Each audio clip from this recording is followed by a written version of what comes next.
We are live. I'm Sim Geronimo's favorite silly cynical asshole, and I'm here with Bagtoons, J Steps, Woo. and Soggy. A Hey, really mellow, Woo! mellow, mellow, mellow stream, and woo. we're talking about movies.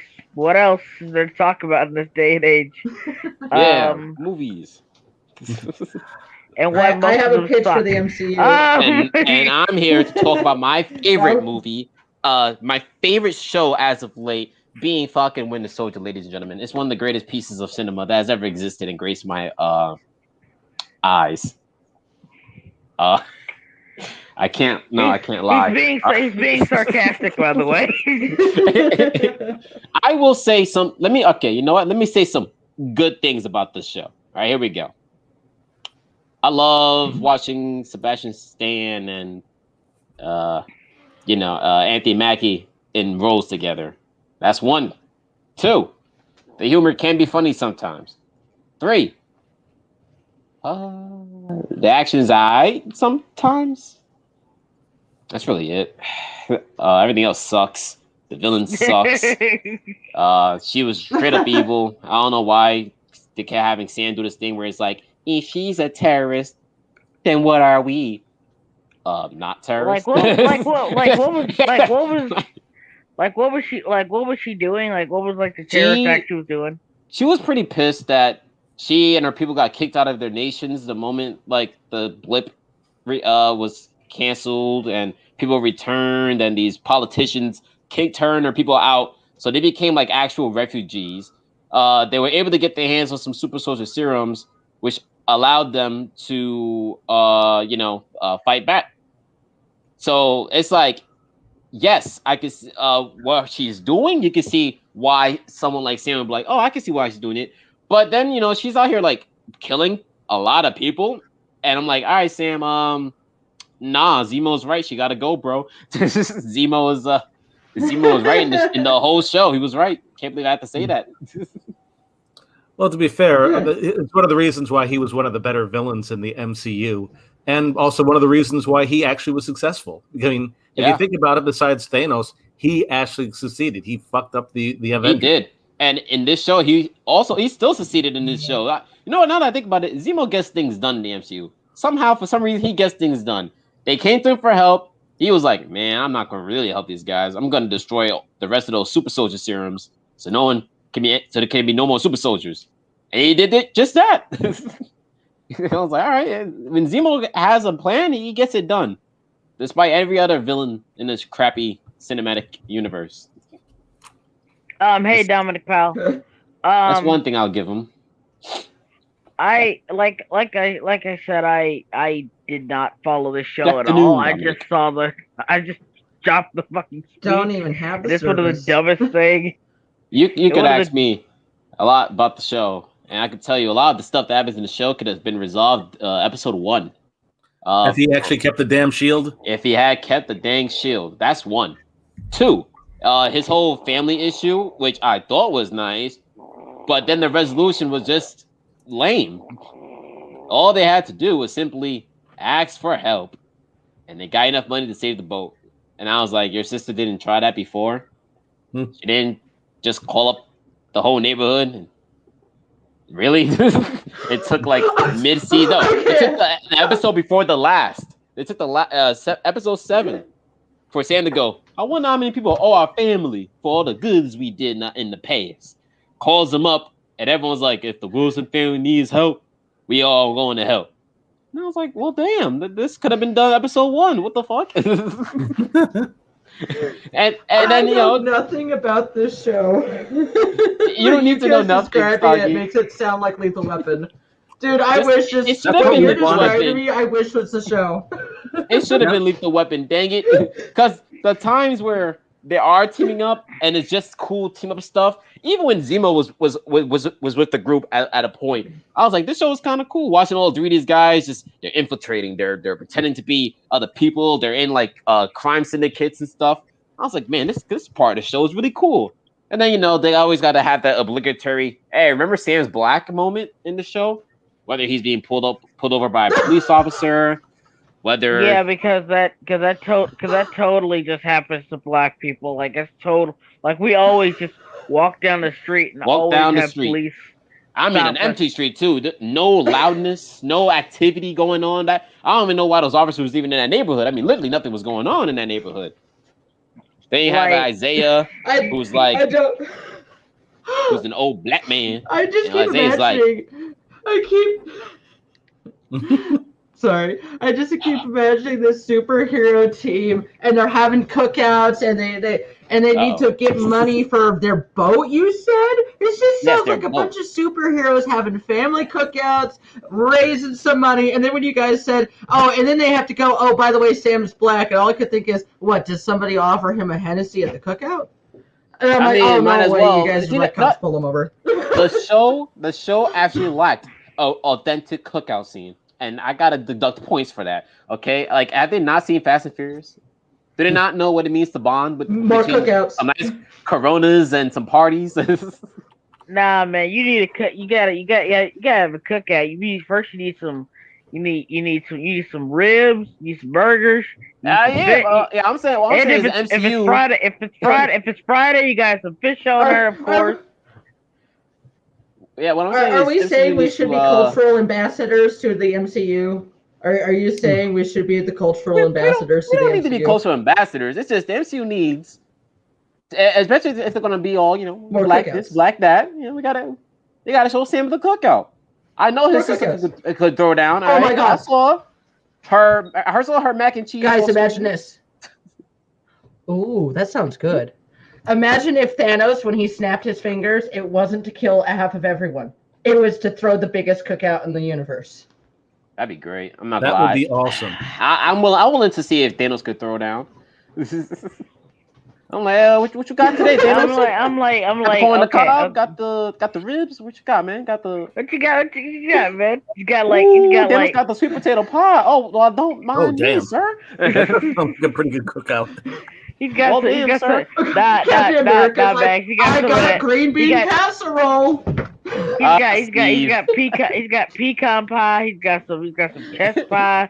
He's got all the pie. Okay, but if Steve bought a casserole, I'll eat it only because it's Steve. Okay, just for my man Steve. All right, you know, Steve, I'll eat your casserole. You know, I respect you. Yeah. I hope it's good though, Steve. Well, Like, I'm I would not trust Hulk. Not because here's the thing. Well, that's Banner. Like, I don't trust I Banner don't with know. any I food. think Yeah, it's- like it's- Banner Hulk would bring like some soy vinegar, would bring some soy vinaigrette kale to a cookout. He would be the kind of dude Oh, who'd God. bring some soy vinaigrette. Oh, Fucking Oh, God. here's the thing. We're judging this off the MCU version of the I'm character. just Oh, MCU that is version. Yeah. Listen. If there's any Marvel cats, I always say who I can't wait to hit the big screen once again. Who I know who will never let me down the barbecue is gonna be my man Gambit. I could trust Gambit with my life. Oh, To be yeah. in the kitchen. I could trust Oh, Gambit hell yeah. with every life of the galaxy to be in that kitchen Nah. to provide a quality Nah, good meal. dude. Here's the thing. You're like, no, we're not dissing Gambit, but here's the thing. If you want somebody barbecuing, you cannot forget that Wolverine is the king of barbecue in the Marvel That's universe. true. That's true. Wolverine. I mean, he Like- got years. There's no way like, this he man got- can't Like, cook. let me put it this way. Jen Walters, She-Hulk, is Yep. called the greatest lawyer in the Marvel universe. That's right. I genuinely believe That's right. that Logan might be the greatest Well, here's the thing, anytime they're having a barbecue, it's He's there. always him behind the He's on grill. the grill. He's on the grill. He's always on that grill. But here's And the he thing, though. It would be insane for him not to be. Like, if you're an immortal, if you're over 100 years old and you can't throw it down, what have you been doing for the past 100 years? If you're around the time of segregation and slavery and you weren't down south with the boys and you weren't out here cooking, what's wrong with you? You wasting your talent and you should be ashamed of yourself. if we talking Logan, I think what happened to he fought in every war. Every war. So Yeah, everyone. He's been with war, every yeah. culture, so he should have the palate to know every dang season. yeah, like he Jack, needs. like to an enema, a meal. like that's a venture. Remember, he was like he lived in Japan for a long time. He probably knows like a whole Kobe beef type shit. Oh God. Yeah. But see, He's the a MCU don't huge got a Logan yet. Japanophile. So the best the MCU probably has as a cook, in my opinion, would be I mean Scarlett Johansson. I don't know. No, Black Widow can't cook. Her whole life been nothing but murder. She bring Baba You know what? Ganoush. She brings some fucking Russian cold Baba Ganoush, and everyone be like, nah. I'll eat that Baba Ganoush. Just pretend to eat it. Be nice. Yeah, so that's what they're calling it now. No. She wouldn't bring that. She's remember Black Widow's kind of socially inept. She'd bring some coleslaw she bought at Kroger. Yeah. Pretty much. But she will bring the good vodka though. But she will bring the good vodka. Yeah. Praises be. Yeah. Oh, might be a definitely. Ant-Man. For some reason, I can see Scott Lang. I have faith in Scott Lang. He won't let me down. Yeah. If anything else, he can make waffles. Strong daddy cook That's energy. true. Yeah, exactly. I didn't even think about that. Scott Lang, I could trust him. I could trust him on the grill. And he was under house arrest for 2 years. I gotta believe he's learned to cook for himself. I mean, he did learn magic tricks, so I'm not going to put it past him. He did learn some magic tricks. Yep. I don't know about. I like Scott, but Paul Rudd's just likable. Paul Rudd's just likable. I'm going to be honest. I think that's why I like him. Yeah. Yeah. What's to say about Paul Rudd besides Paul Rudd? I love the. I know. I was watching that watching the second Ant-Man movie the other day. Just watching Paul Rudd. Just couldn't keep my eyes off of him. I don't blame you. Second Ant-Man movie is not that great, but I literally like it because of Paul Rudd. I watched that in theaters and I was like, man, that story wasn't that good. But goddamn, Paul Rudd was a good actor. Love him. I still think that the first Ant-Man movie was an incredible movie. I still like the first Ant-Man movie, even if it's almost copy and paste from Iron Man. I still love it. I love the train fight. I could watch the mini fight any day of the week. Any day of the week, I could watch that dang movie. It'll be no qualms for me. Why did Thanos just make the universe bigger in the MCU? Because Thanos just wanted to kill. He just needed an excuse. Yeah, he just needed an excuse. Like here's the thing: people keep saying like Thanos He's a psycho. He's so deep and complex in the MCU. No, it's not real. Like here's the thing: I think comic Thanos is better than movie Thanos. Of course. Simply because like here's the thing: like in movie Thanos, when he tries to say, "Well, I'm doing this to actually save the universe," and I'm just like, no, that what you're doing doesn't make a lick of goddamn sense. Quit trying to make it sound like it makes any goddamn sense. What you're doing doesn't make any sense. An honest man. Comic Thanos was upfront and honest about it. Right. He said, I am destroying half the universe for some pussy. I really am going to destroy. He said, I am a simp. I'm a proud simp. I wake up and look in the mirror and says, yes, that's a king simp. I wash my hands and I go, okay, these are the hands of a simp. Yeah, you got to be the ultimate simp if you're willing to kill half of the life in the entire galaxy just to get someone's attention. No, that's the universe. Half the universe. I will destroy. I will kill off half the universe just to impress Death. And even then, Death, again, like I said, it was kind of a pity fuck at the end of the day. He's like, I mean, he did go through all the trouble. Like, you gotta think, like, what if a Marvel character had actually called him a simp during the comic fight? I think Thanos would hold him by his neck and go, simp? Me? Well, I see nothing wrong with that. I may be a simp, but I will accomplish my dreams, and then he'll just kill him. And, like, he won't cry, he won't deny, he won't take offense. He'll wear that badge of honor until, Death tells him, okay.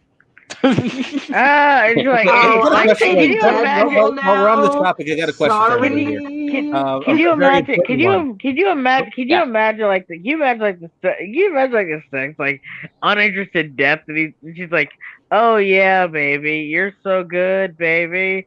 Good for you, sweetheart. Good for you. Is going to take that as a win because at the end of the day, one thing matters. Still beat. That's all that matters. It's literally the one thing he couldn't have. He'll tell Adam Warlock, hey Adam, Still beat. hey, Reed. He's in the shower. Gets her phone out. Deadpool, can you pick me up in like 15 minutes? This is going. That's me. About what I expected. Here's the thing. The reason Death wants to get with Deadpool. Let's be real here. Thanos is a one position man. Yeah. He's a one position man. He just stays in one position. Wow. He just wants to get the job done. Yep. Let's get real here. Deadpool is the kind of dude to ask questions and do a lot of things that would probably make any female or man in the bed go, "Whoa, this guy's experimental." Outstanding. Thanos has bad knees. Okay. Yeah. Thanos has really bad knees. Okay. All right. So here's the question I have for you. Have everyone here read the comics? I skimmed most of it. It's been so long since I read it, though. I just remember. That's okay. Even if you haven't. So I'll give a little context to my question. Okay, so during the Infinity War, or the Infinity Wars, where he's trying to imprison Death, but Death is like, yeah, whatever, that's okay. He eventually gets so sick of her crap that he actually makes himself, uses a gauntlet to make a female version of himself. That would be perfect for him in every way. God. And I'm just thinking, does that count as masturbation? Yes. Actually, but worse things have happened. No. Yes, It's self-fest.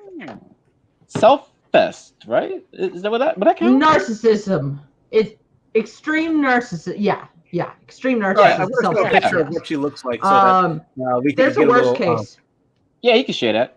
Yeah. Why not? Can I tell you guys about Oh, whoops, sorry. You go, Jay. Sorry. Appreciate it. Okay, so no, I don't want to show my face today. Eventually. No, trust me, no one wants any of that. Anyway, I've already shown myself dressed dressed like a lizard. No, I'm dressed more like half orc man, dad bod. So there we go. Oh, we got to do more of that later tonight. Whoa. How's it going, Female Thanos? Oh, damn! Holy shit. Ooh, she's got to keep this is from the actual comic. Holy crap. Thanos. How did you know you were going to be a baddie if he turns out to a female? You could have been ugly for all we know. Well, apparently he did his job right this time. He took a gamble and he won. He took a gamble. He did took win. A gamble and he won. Look at Spider-Man. If I was Spider-Man, I'm like, sheesh. What's up? Yeah, this is the last thing that he sees before he gets to death. Dude. The last thing I did as Spider-Man, flirted with female Thanos, went right to heaven. It's like God asked, was it worth it? God asked, was it worth it? No, not God. Uncle Ben is going to ask me, is it worth it? Was it worth it? I'm like, listen, Uncle Ben, it was worth it. I had to quit. Guys, I have another pitch for Marvel. A domestic comedy about Thanos and Lady Thanos. And then ruling the galaxy together. Like they've taken over the galaxy. It's funny that you mentioned that we're already getting here it is. Something like that with MODOK. We're already getting like some weird. There's like this weird comedy sitcom show. It's gonna be on Hulu, I believe, about MODOK. Yeah. And it's kind of like Robot Chicken kind of esque, but not Robot Chicken. Yeah. It's probably okay. So it's probably the same people who've been doing that show for Crackle. Like they've been what's that there's this really good superhero parody, but it's on fucking Crackle of all things. Oh, I know what you're talking about. Was it like it's the same team. Tanner or something like that, right? Yeah, this is the same team. Yeah. MODOK has a stupid monkey. Like family. I remember that show. It was I like Lady MODOK. Really briefly. Holy crap, why is she cute? It was like that brief little superhero show, like with the old guy. Yeah. And I remember Titanium that. Rex. I remember that because I think did Seth Green work on that one too, or was that a completely different team? I don't know his production group. Okay. Because it's like studio, I know, like, but I don't think he's a writer. I think he's a voice actor and producer. Okay, Like, this because show like is- I know they did two other shows outside of Robot Chicken. They did that show, and then they did that Voltron parody. Oh, I know what you're talking about. I love that one. I love Titan Maximum. Oh yeah, Yes, Titan Maximum. My god, Titan Maximum was funny. Yeah, Sasha is the badass. I will cosplay her one of these days. Fuck it. I will if I'm gonna. I'm a little too voluptuous and mature to cosplay Asuka, but to do Sasha, hell yeah! It's funny because I saw the trailer for this show. And honestly, it doesn't look too bad. I love Sasha. Like, it's just very random. Like, who would have thought MODOK would get a freaking comedy show? Actually, here's the thing. Trailer didn't look bad, but how did this weird. And her become a thing and created these two? They're gonna make a joke about that. I would hope so. We're gonna get a joke about that somewhere. A show that I think is an underrated Marvel show that a lot of people apparently really hated. What? Superhero Squad. Superhero Squad. I like it. I was too old for it. I was too old. I was way too old. Wasn't the demographic. I was already 18 by the time it came out. I'm from '89, and that show was like, I was like 18 when the show came out. Yeah. Wow. Because there was the toys existed before the show. Yeah. Yeah, I was too I was fucking 12 old. when this came out. This show was pretty. I enjoyed it for what it was. Introduced a lot of characters. Animation was weird. Yeah, you're right at the demographic. You're at the end of the demographic for a superhero show. Yeah. Yeah, I was not the demographic. And their version of Miss Marvel's weird.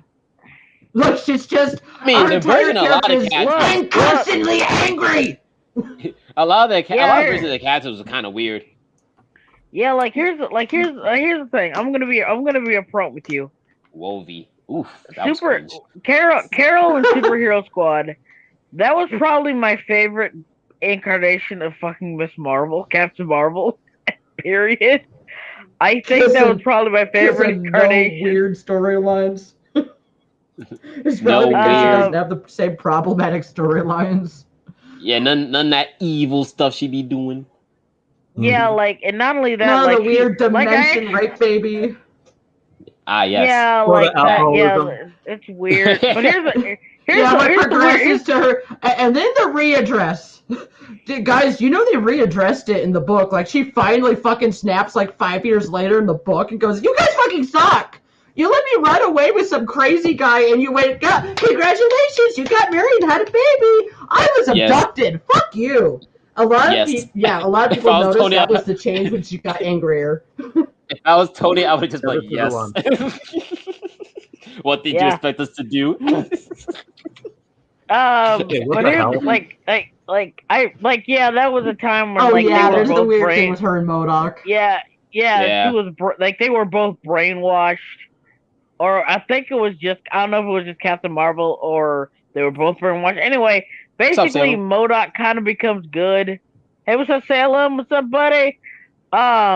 They basically it was kind of like, well, you're not allowed to date him, and you're not allowed to date her, but they were both brainwashed, and the kind of love conquers all. And then when she becomes unbrainwashed, MODOK still tries to make it work, but then she's like, hell nah, beats the shit out of him, and it's hilarious.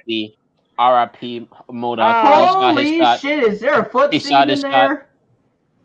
But what I like about this version of Carol is that she's at least consistent, because she's kind of like the SHIELD ambassador, and she's constantly calling out the Superhero Squad or the Avengers, whatever I go to call them, and she's constantly calling them out of their bullshit.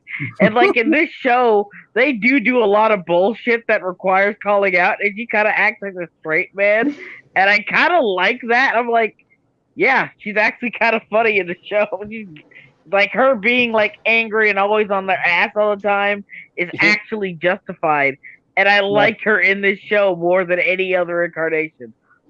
Also, bring back my boy Reptile. At least she's consistent. Bring back my boy Reptile. He is coming back. They're giving him a number 1 soon. I think it should be. It's not. I It should be around the remember corner. he had a brief comic debut, and that's it. Like, I don't remember anything else. Like, he had a brief comic debut. He was in Young Avengers. I don't know if you guys have read that. That one run. Yeah. That one time. It was some. Was it? I think it had something to do with like the Young Avengers and like some young X-Men. They were like put on some island or something, and they were like put to fight or something like that. And Reptile was there. It was pretty weird. It was a dumb event. Hang on. Let me see here. At a banquet right now. Didn't win the raffle. Salem, buddy, you gotta fold the paper. You gotta fold the paper to increase your chances. That's something you always gotta do during a raffle. I'm sorry, buddy. Hey Salem. What else? I don't know how. Would it be fair to say the MCU's effect on fiction writing, not just filmmaking, is a double-edged sword?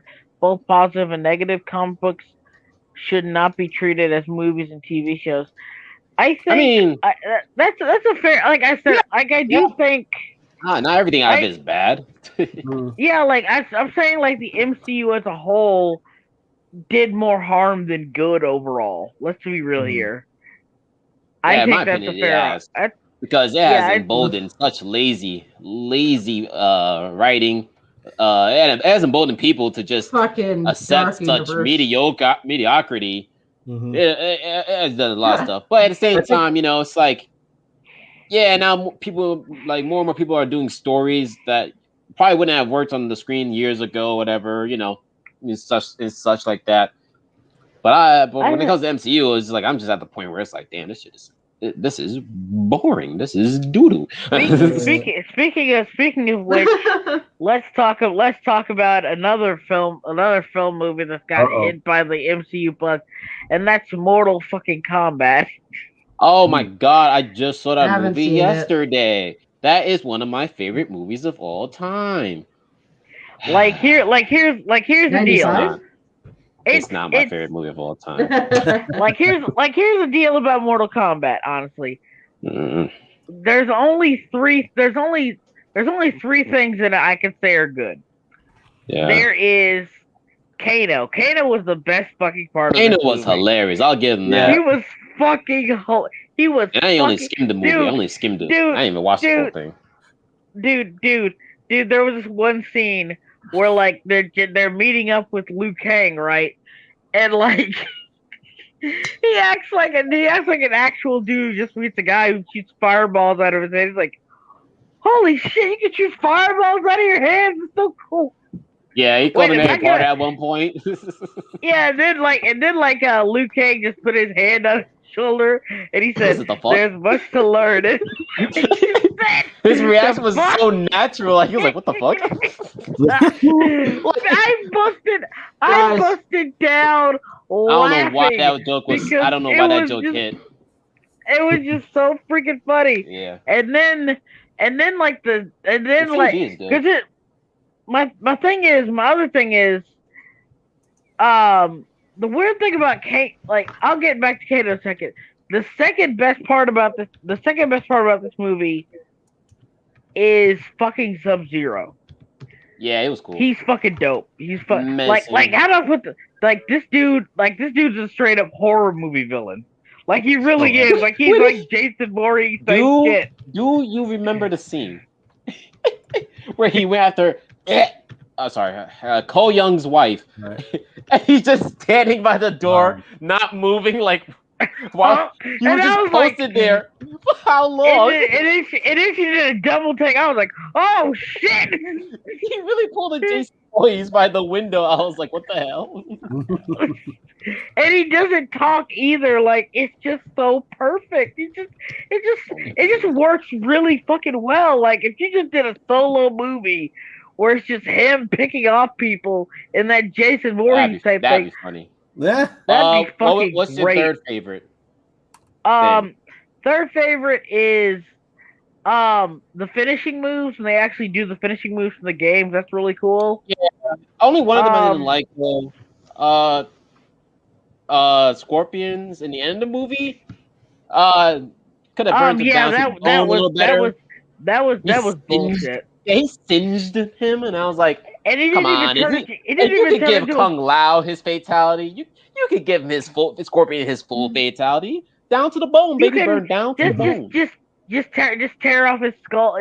Yeah, but this time, I'll get okay. I'm gonna get to that bull. I'm gonna get to stuff I don't like in a second because there's surprisingly a decent amount of stuff that I did like. His name starts Yeah, with C. I'll get to him in a minute. Don't you worry. Son of a gun. I did like Did you guys see the photos of the Sonya actress? The new one or the old one? Did you guys see the video game actress? She just did a recent photo shoot wearing her old costume. It's fucking amazing. This woman is like, cool. Oh my god, yeah, you'll be amazing about how hot she looks at age 50. It's the original Sonya video game actress. The other like I liked Liu Kang and I liked Kung Lao, but too bad they weren't the main characters and were pushed to the background. And also Kung Lao outfit looks good. Also another thing I want to point out is Jax. Jax was fucking awesome in this movie. I'll give him that. Jax is pretty cool. The arms confused me, but yeah. You know, yeah, like arms are weird. Like, but kind of worked when the plot needed them to. I'll kind of get to that in a minute. But when he said, okay, I see you, Salem. See, buddy. When he smacked it, when he killed old dude with the smack hands, and he said, "Yep." By the way, who was that supposed to be? Who was the guy with the hammer supposed to be?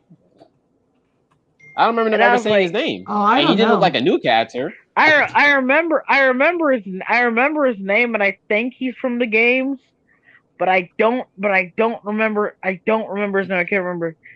Yeah, the movie I can't never made it a thing to like say his name out loud. Like when I saw Cabal, I was like, oh, that's my man Cabal. I think he's from like the newer games like MK11. Probably. Yeah, probably, but I don't remember. She does look good. Look at that. Did you find it? Yeah, I told you. Yeah, she put the link in the private chat. Yeah. Links in the private chat. Okay, I'll get that up. Sorry about that. Mm-mm. Oh, that was her. Oh my god. Oh no, that's fine. Yeah, there we go. Age 50. Yeah. Wow. Goddamn. Yeah, holy shit. Hey, what? She still got six. I want to look like that at 50. She still got holy abs. That's shit. impressive. Right? Hey, come back for the movie. Why not? Come back for your role. Yeah. Oh, you know, that's another thing I'll say about this movie. Damn. The casting wasn't too bad. You know? Except Raiden. Raiden. I was just about to say that. I didn't like Raiden. I don't know. Voice a lot of people said that Raiden sucked. Yeah, it didn't sound like Raiden. Nothing beats Adam. He didn't look like Raiden. He didn't like that was just. He had like the laziest outfit in the movie. And here's the thing. The only thing that he got right is he's only useful when he needs to be, which is actually pretty consistent with the game. Yeah. He's pretty useless until he needs to be. God, useful, and that's pretty. And that's pretty consistent with the game. Reptile fans were freaking. They were salty because Reptile fans, because what they did to Reptile in the movie.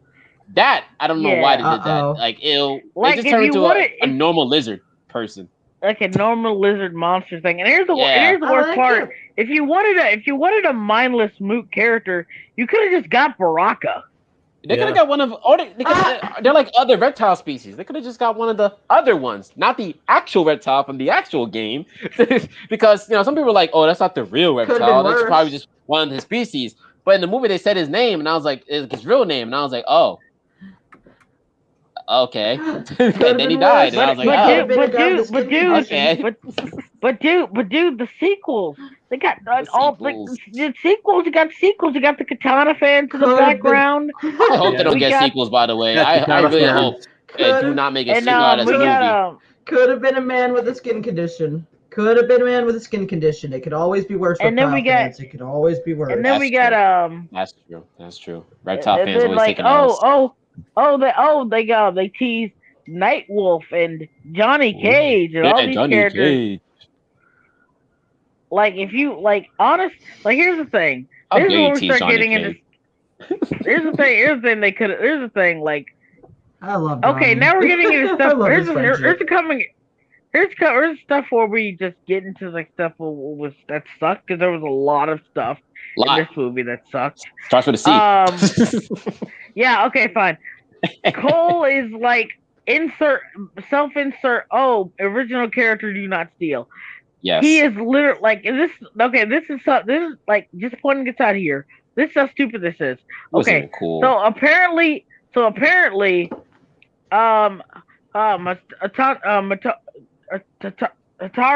Hatoshi, the original Hitoshi Motaro. The original Scorpion, the original Scorpion. Yep. He Bihan killed his wife and child, right? But in this version, he had a secret child that Raiden found and raised, and apparently that child went on to have numerous grandchildren, and then apparently that's when Cole came along. So Cole is actually the great grandson of Scorpion.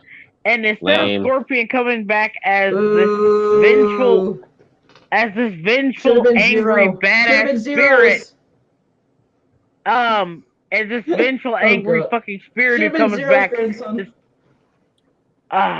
Okay. Anyway, basically, to come back to this vengeful, angry, spirit who seeks vengeance. Basically, if Ghost Rider, Kratos, and Spawn had a baby, and that baby grew up to be a ninja, that would be Scorpion, because he would come back to kill Bihan in the original Mortal Kombat tournament. And that's general lore. Now he's a Kingdom Hearts summon, where his grandson literally has to say, by the power of light, and then all of a sudden Scorpion comes back, and he just starts being. I'm just like, the way he comes back is so anticlimactic too, because we don't see Scorpion all the way up to the last fight in the movie. He just comes out of nowhere. Yeah, he really does. He just appears out of nowhere. And we don't see him make an entrance. He just literally appears, and he's like, and then he's like, get over here, and that's it. And he just comes, and he's here's the thing: in Mortal Kombat, he was a brutal motherfucker who just wanted revenge. That's what made him so awesome. He was a brutal, angry motherfucker who just wanted revenge. Now he's just, and now he's literally. I need to protect the Yoshi. Yeah, that's what I am not kidding. That's what he is. He is. He's literally summoned. I want to give Dominic an answer for his question here, where he says, "What are your suggestions of fixing Cole, Ryan?" Well, my suggestions on fixing Cole is simply take him out the movie and put Johnny back where he should have been in the first place.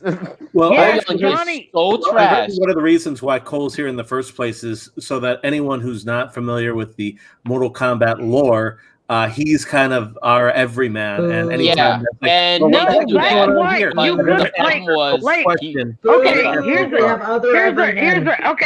okay. What was the question, Jason?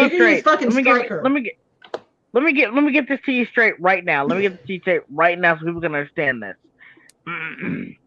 That was kind of Johnny Cage's entire role in Mortal Kombat to begin with. He was literally just an over the top badass Hollywood actor who had no idea what was going on. In fact, when he first got to Mortal Kombat, he thought it was a fucking movie set and didn't think any of this shit was real. He's literally the perfect character. He's literally the perfect character to introduce this world into. He's funny. He's charismatic. He's likable. Is he Cole Young though?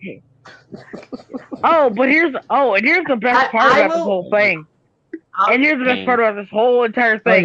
You know why Johnny Cage wasn't in this film? You know why?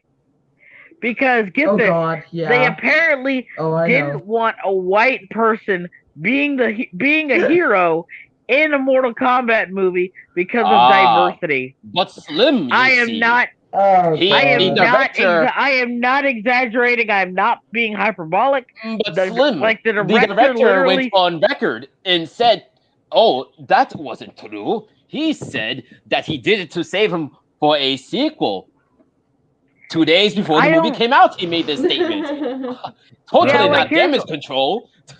Here's they do to be fair, they do tease him in the movie, and it's like, and like Cole's like, oh, well, because now they have to recruit. Because by the way, there is no Mortal Kombat. By the way, there is no actual Mortal Kombat.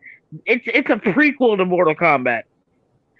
I'm not making this shit up. Not surprised. So anyway, arc system to the movie, which unnecessary. Like, the fighters are marked. Not the first and time. The mark tells you that you are chosen for Mortal Kombat, and I was like, that's addition.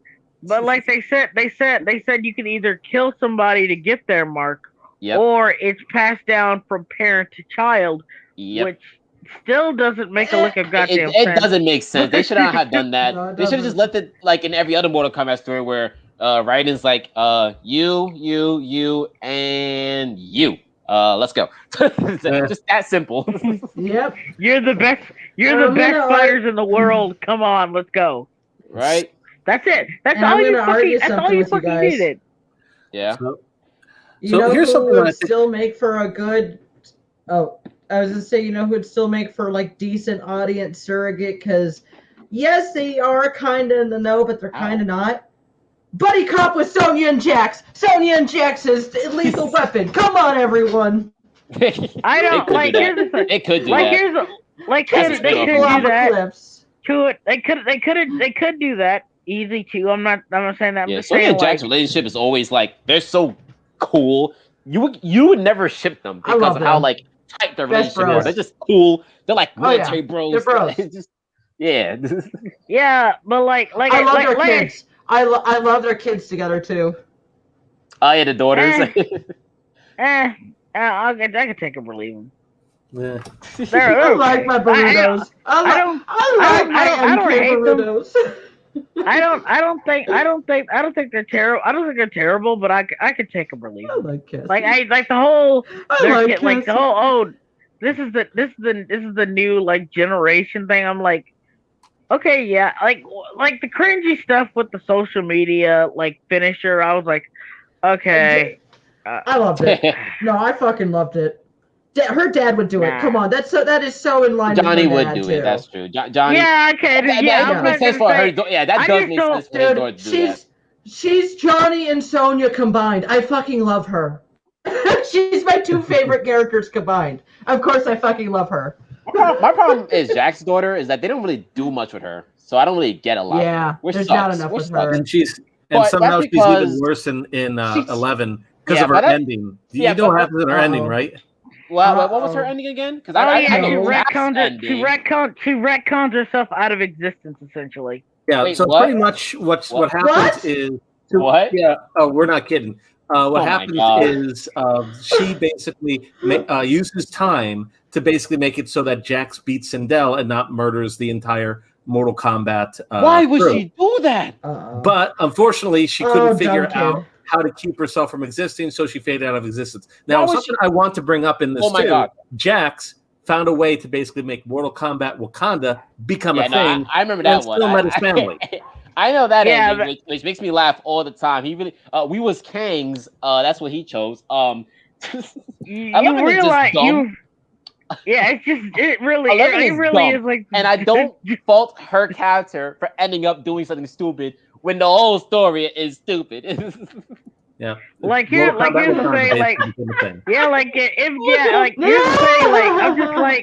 I'm just like, you do realize you could first of all, let me put it this way. First of all, you do realize that stopping slavery in America wouldn't result in Wakanda. It would not. In Africa. It would not. If anything, they're gonna have to deal with the other nations next. and then you do realize that if you did stop slavery in America, there's like a 10 zillion to 1 chance that neither you or Yep. you would not exist. Like, yeah, because period. listen, Like, Jax, no, I'm sorry, bro. You ain't the You darkest are man on the block, bro. Now, here's something I Dude, think is funny. it looks In like he has a Jacqueline's harem. ending, Go back. yeah, This in one? He has a Jacqueline's harem. ending, It looks like he's got a harem. Oh, this one, yeah. Yeah, well, this is Jacqueline's ending where she basically made it so that Jax was the one that beat Sindel, so she doesn't murder everyone in Mortal Kombat 9, which basically makes it so that a lot of other events don't happen. But again, somehow she wasn't smart enough to keep herself from not existing anymore. So why was she? Oh my god, she's so Didn't stupid. it's like, okay, didn't people get mad because they retcon Sindel, and like she wasn't like the queen who like sacrificed everything for her people. She was actually behind all. She was the one actually behind everything. Yeah. I do remember that. People. I do remember people like, what the hell was this? In Mortal Kombat 11, man, they just did so much stupid and so much wrong. I don't know whoever was writing the story. I'm going to be honest. This and Kano's ending was the only thing I liked from that game. Kano's end. What was Kano's again? Oh, let me spin you a tale. Hold on, Kano's. It's funny because the DLC cabinets have my favorite endings. Like I remember the Rambo one where he just goes home. He's like, home. Yeah, man. He's tired. Man, I just fought a time god. Yeah. I'm going home. So this is what happens at Kano's ending. Of course. Chad Kano. Yeah. So basically what happens is he becomes a master of time and everything, and he just eventually gets bored. So he makes it so that he can still be chased by Sonya and Jax and just have fun with it. That's Kano for you. Oh my god, simple. He's a Saturday morning cartoon. He's a simple man. Kano is a simple man. Look how happy he is. I mean, he's just like over here. I mean, I've never seen him so happy.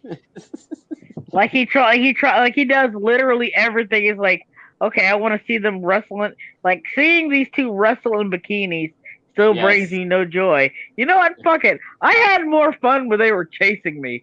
The chase was more enthralling. The chase was the funnest thing we could have done. So you know what? Fuck it. Let's just go back to that. Look, you can't hate Kano.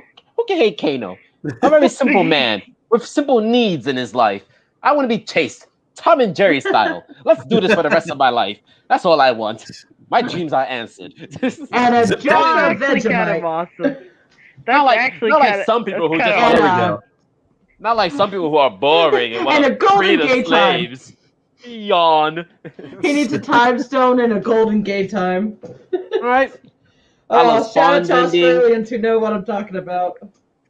I love what was the Kung Lao's ending again? Because I remember that one. I didn't even bother looking at that one, but we can take a look. He got a new because I remember I think that was one I did enjoy because I love Kung Lao. He's one of my favorite Mortal Kombat Clownfish TV recently covered a recent news report where Disney outright said they will turn down quality, well-written scripts of new shows because they didn't follow their diversity and inclusion policy. Yeah, like, and also water is wet, the sky's blue, and Jeffrey Epstein didn't kill himself. Amen. You know what's funny? They said they're gonna start with like film for Captain America 4, and there's rumors that they want to do a trilogy, and I'm like, huh. Ew. So I guess Disney doesn't care about China anymore. Get that far. That's not about that. I'm just like, I was just thinking about because Disney always wondering what China thinks, and I'm like, you're gonna put a black man as Captain America? Okay, let's. All right, listen. If you're gonna stick it in China, we'll see. Even though I don't think you will, but we'll see. Oh, they'll make a different version. There'll be a version with 30 extra minutes making the Chinese side character the main character in their version. I mean, aren't they already doing like that? They'll have a Chinese sidekick, and they'll make it all about him. Aren't they doing like that 10 Ring show anyway already? What are you talking about? Yes. Yeah. Shang-Chi and the 10 Rings or something. Oh, that's a movie, not a show. Yeah, it's the Sean. I can't remember what it's called. Starring my butthole. That's a movie, not a show. Yeah, it's a movie. And no disrespect to Shang-Chi. Yeah, here we go. Should have been my boy Iron Fist. Man, the disrespect. My boy Iron Fist should have had a movie, man. I don't look at that outfit. Why couldn't he get the outfit I like in the comics? I hate it. Not the jumpsuit. I'm talking Shang-Chi's other outfit. The bandana, the It looks like the Mortal Kombat outfit, kind of the one he always wears when he's around Spider-Man most of the time. They want him to look. They want him to look authentic, and very. What? I'm sorry. It's funny though. I hate MCU. I hate MCU clothing so much. It's so bland. The Chinese were mean to him. They say he looks like his dad. The Eternals. The Eternals is just like so different compared to the comics. Chinese audience said he got the dad bod. They said he's not attractive enough to be Shang-Chi. That was funny.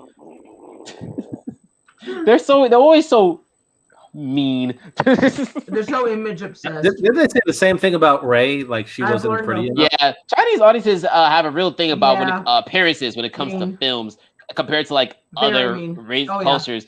Yeah, like most of us see Shang-Chi here. We wouldn't really care. It's like, okay, I mean, can he act? That's a good question we have. He looks fine, I guess, but they're just like he looks like a dad. He doesn't look heroic enough. You know about the controversy with the Beijing Olympics and the singer? They had a singer, where they had this really cute girl lip sync because the actual singer was too ugly. She wasn't pretty enough. Oh wow! To represent yes, China. I do remember that. That was mean. Yeah, that was very mean spirited. I was like, wow. Yeah. I'll be right back, guys. China's really fucked with that. That was a very mean thing. I love it. Don't be political. And now we're talking about China again. Yeah. Okay. Well, don't be political. So about here's something I wanted to talk about that I think is interesting. Is it okay if we go back to what do you call it, Mortal Kombat for a second? Yes. You would figure that they would probably have the game that that would be probably the most in line with the movie, which would probably be Mortal Kombat Combat Edition because it's has the events of 1 right in here. But I bought this obviously. But when I took a look at it, it's still not sold. And I was just thinking to myself, wouldn't this just be the best game to have on for this? I mean, Mortal Kombat 11. I mean, my personal bias aside. It's not really in sync with the movie, and this would have been perfect. And yet, again, they decided no. I also find that weird when you bring that up too, because on HBO Max they didn't put the first Mortal Kombat movie on HBO Max, but they put the other ones. Now I'm like, they put Annihilation, but not the first Mortal Kombat movie. And I'm like, if I want to watch the first Mortal Kombat movie to psych myself up to watch this movie. Why wouldn't you put the first Mortal Kombat movie where the story is going to be most aligned to? It just doesn't make any sense. Oh, yeah. My mom loves that movie, but I've noticed she just seems to like Paul W.S. Anderson. It's funny, too, because with Cole Young in this movie, right? Power scaling be damned. It makes no sense what if he can fight or if he can't fight in these movies. In the new movie. Dude. Because Cole Young was like Cole getting his ass beat most of the movie. Then he beats Goro, right? And then he loses. He's losing to Melina for some reason. Yeah. And then he teams up to fight Sub-Zero. And I'm like, bro, can you fight or not? Like, you can't beat Goro, but then struggle with Melina. I'm sorry, that's not how that works. Yeah. Here's the thing. He how do I put this in a way? Cole literally has plot armor. Literally has plot armor. There's literally plot armor too. He grows plot armor and it works like Black Panther's I'm not kidding. He has literal armor that grows around him that absorbs people's punches and then gives him super weapons when he needs them. Those weird sword thingies. They're like a tonfa and I think a bladed tonfa. I think. Yeah. I don't know. It's weird. It kind of makes the fights lame too, because the only way to hurt you is to take face damage. You really got this freaking vibranium suit on. Granted, Sub-Zero almost froze him, but still, it was dumb. I don't like it. And compare that to how Johnny Cage defeats Goro. It's like everyone knows the classic, the nut punch. That was just fantastic. It's like Johnny had to find a different way to win, and here this man gets just a freaking suit of armor, and he just wins, and it's lame and boring. The movie has very weird edits during the fight scenes too. Like, a lot of cuts people, as well, which like the editing, like the editor. The movie really promoted how like, oh yeah, we got people from the Raid on this movie. We got, because the actor plays Sub-Zero's from the Raid, which is awesome. He does. He's like the captain from the first movie, right? Yes, and they're like, in a lot of promo stuff, they're like just talking about the martial arts. But there's so many cuts during some of these fight scenes. Like when Sonya's fighting Melina, I'm like, you could just show it. These actresses are actual fighters. Like, you could show it. I actually said this. I was watching this with my uncle, and I was like, the fighting itself's not bad. It's the editing that's shit. The editing's really shit. They top it up in such weird ways. And like in the first part of the movie where Sub-Zero, where Scorpion is fighting off Sub-Zero's like henchmen, I'm not gonna lie, they kind of pulled the Last Jedi here, where some of these dudes were like, they didn't even have their weapons drawn, and they would run at him, and I'm like, what are you guys doing? Draw your weapons. And some of these guys are just standing there, and he kills them. I was like, that's kind of bad. That's a bad fight scene, but whatever. It was just some of the stuff was just kind of noticeable when you're watching it, like the cuts. Some of these guys just kind of standing there. The one-on-one fights are better, of course, because they're one-on-one fights. Well, here's the question. but even then they fuck those up. I keep cutting away to other shit, and it's the editing, and the editing is just so bad. It's that I would say that the fight scenes are fine, but I would say that there would be better. Like, the person who edited this movie should be fired. Yes. Because this one scene. Are you saying that this movie is edited like in Taken 3 when Liam Neeson is trying to climb the fence? Almost. To be honest, almost. Almost. Because it's close to that. Melina and like Sonya, they were like throwing punches, and there's like 20 cuts for simple punches, and I'm like, this is unnecessary. It just showed like one cut of them just fighting on. It's not like they're balancing on wood or anything. They're fighting in a tunnel. Like, you don't need this many cuts. Yeah. Well, okay. Well, here's a question: are any of the cuts as bad as what happened in Annihilation, where Raiden was fighting just two rando ninjas, and then he eventually beat them, and then once it was done, they show that Jax beat Sindel off screen. No. Okay, so there is no one wins off screen. They do show every win, every victory, so that is nice that they do in this movie.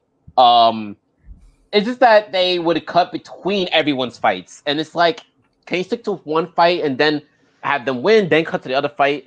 Because in the end of the movie where they're fighting, when Sub-Zero is fighting Scorpion, it keeps cutting back to Cole trying to save his family, and I'm like, I don't care for Cole, okay? This is one of the greatest rivalries of video game history. I'm trying to see them fight, please.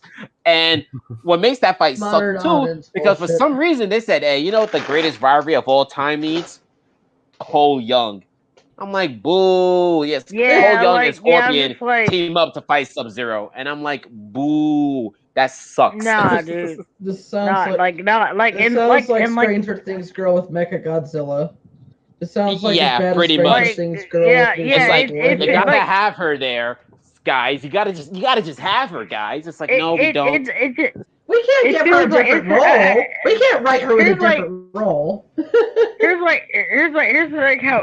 it is with Mortal Kombat, in my opinion. You get rid of Cole. You take half of Kano's lines and give them to Johnny Cage. Yep. Make him the vocal point make him like the introduction to this world, so they can explain to him what's going on while also keeping him like the comic relief. Amen. And then have Liu Kang be the main character, because let's face it, he was kind of the main character in the games anyway. The closest thing the games had to a main character. Oh, so, yeah.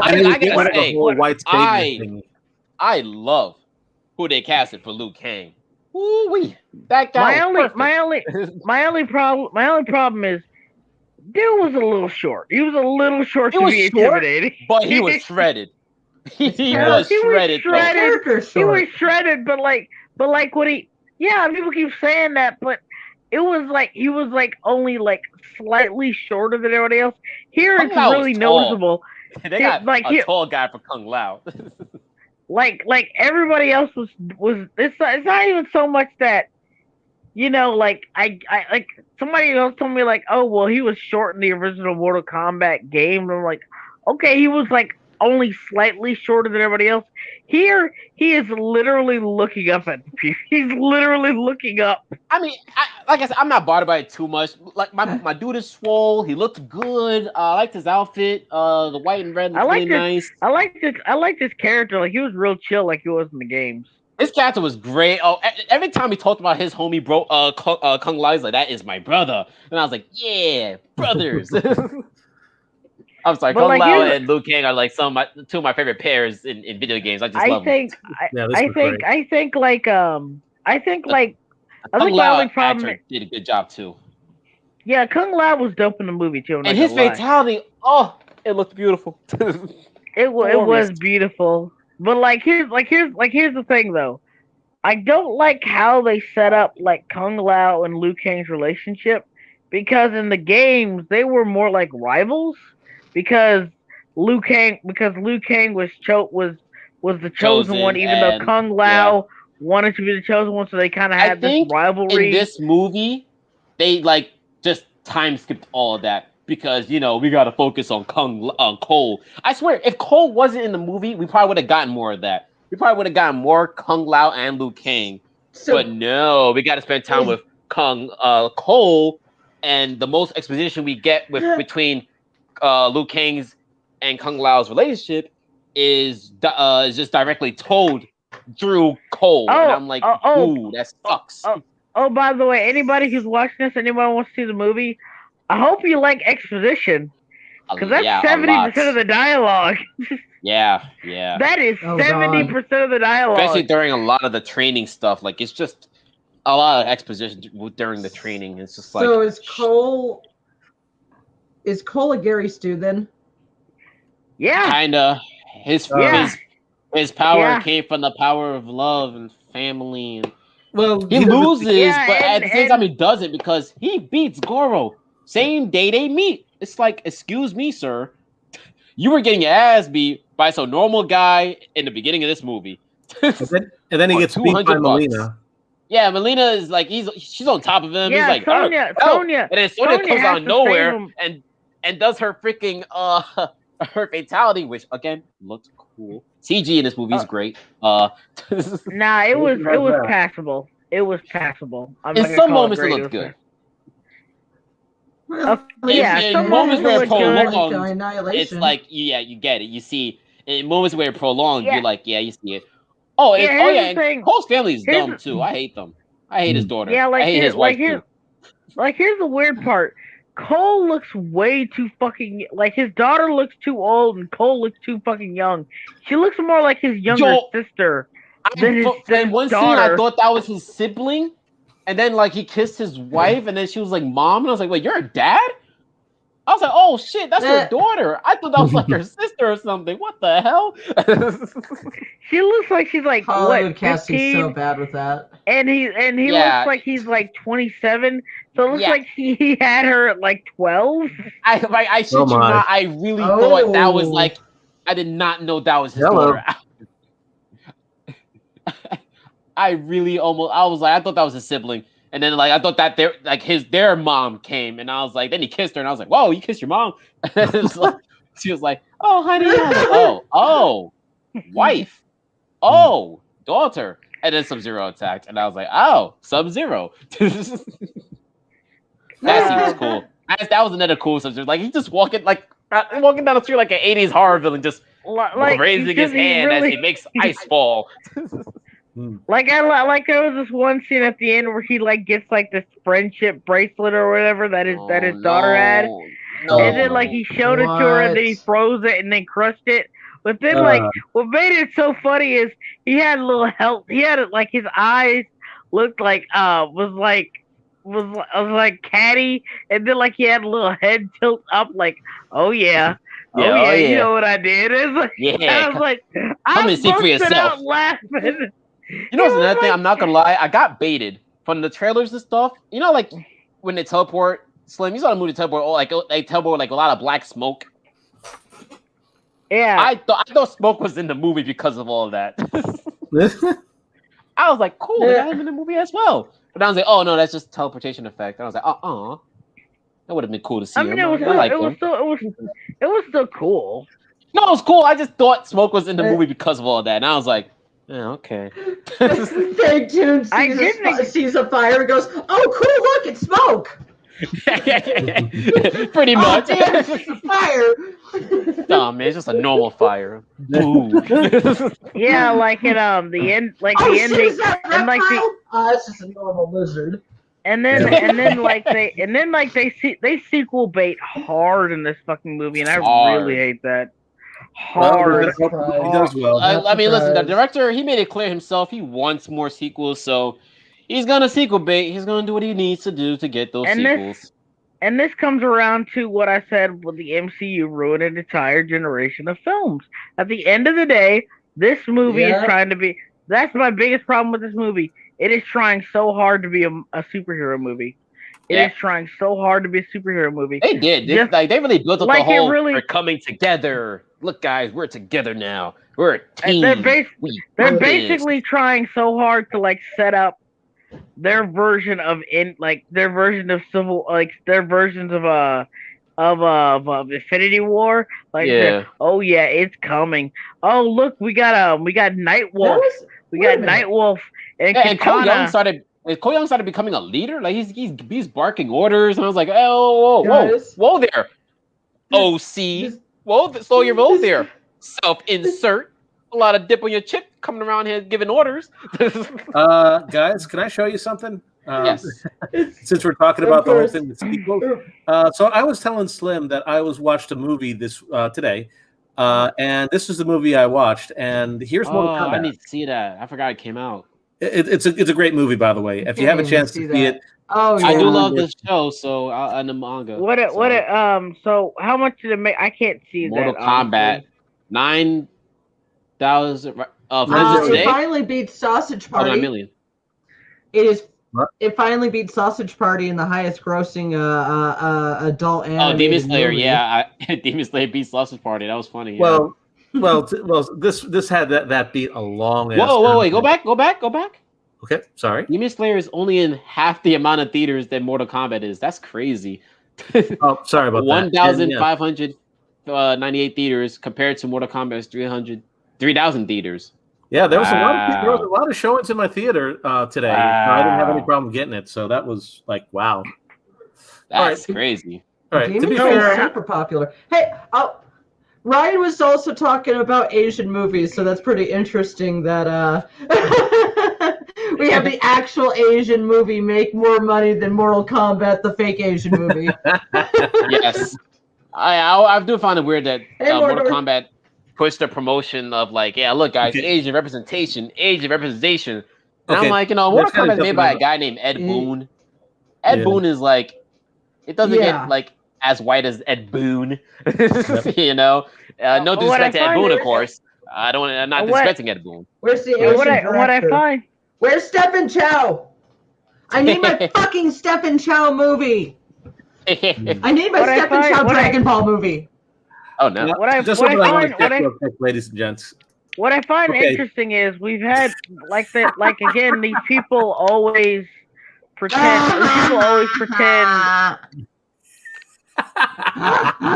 Worldwide. Okay, I got to show that again. Not everyone saw this. Take it, Hollywood. Fucking take it, fake Asian Hollywood. Asian representation. Almost $400 I don't see million. A goddamn Asian name on the director or writer cast. Ugh, I hate this shit. It's exactly what I said. The MCU, it's like big old Mickey Mouse told Marvel Comics, you've got to be more feminist and more inclusive and more progressive, but instead of actually hiring women and non-white people, it's the same good old boys club making characters like Snowflake and Safe Space. Ugh. Wait, so how much did Sorry. So domestic is 39,000. What's the domestic for the other one? Mortal Kombat? Well, with Mortal Kombat, I'm sure it's probably Well, not that much yet because it just came out. So yeah, that's true. That's true. Yeah, so I'm not blaming this. No, the shade I was throwing was the fact that Raya and the Last Dragon was made by Disney and made $110 million worldwide, while Demon Slayer made almost 400 million. Okay, and go back to Raya and the Last Dragon. Suck it, fake Asia. Suck it, fake Raya. Okay, Asia, people might think that's not so bad, but here's the thing: you have to make twice your budget back for your film to even be considered a success. Was Raya that expensive though? What was? Let's find out. They did that bullshit. They did that Disney Plus bullshit to it. Soul was successful when they didn't have an extra charge. $30 is way too much for a movie. You're bugging, Disney. This is 15. Why can't they just do it? Stop doing that dirty bullshit. No, here's the thing. I think sorry, hang on. I think honestly, you should charge at least $5 for a movie on a service you're already using, $5 to $8. $5 to $8 on a service that you're already paying. Yeah, a service that you're already paying for, $5 to $8. Well, Amazon still charges full for movies that are in theaters. Actually, I was checking yesterday. This movie out called Nobody. I really want to watch it. It's still in theaters because it just came out like last week. So on Amazon, it's like about this. Yeah. And Amazon it's $20 to rent. It's $20 to rent on Amazon, and I was like, oh, dude, but you know what? I want to see it. So $20 for a rent's too much. That's the budget, huh? And domestic had already made 21. Wow. Okay. Wow. That's pretty awesome. That's a rated R movie too. Wow. Nobody barely had. I can't see this really well. Let me see if I can zoom in a little bit. There we go. How's that? Okay, that's better. There we go. So go back to. Wow. Yeah. 21 mil. Wow. Go back to Raya and the Last Dragon. Okay, here's the thing. It doesn't actually show the budget for this, which makes me think, oh, wow, they took a bath on this. Yeah, that's kind of weird. It said worldwide it made $110 million. Yeah, it made more international, of course, as usual. Not even. I'm going to see if I can find that budget. God. No, they don't even put it in. Seen those maybe they'll add it soon. You want to know something I find funny? Articles. What? They keep saying let's give more diversity and all that bullshit.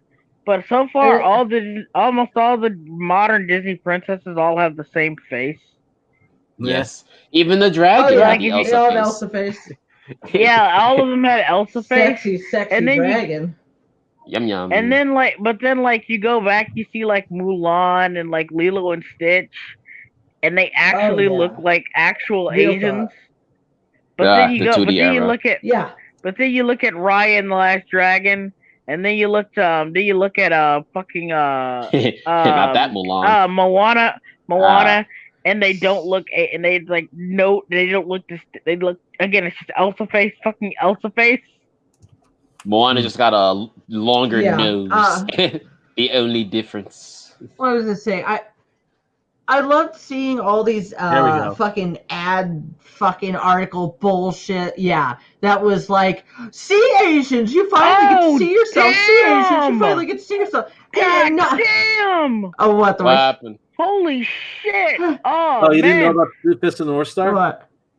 No. Raya and the Last Dragon made her like what? They made about like 110 million, right?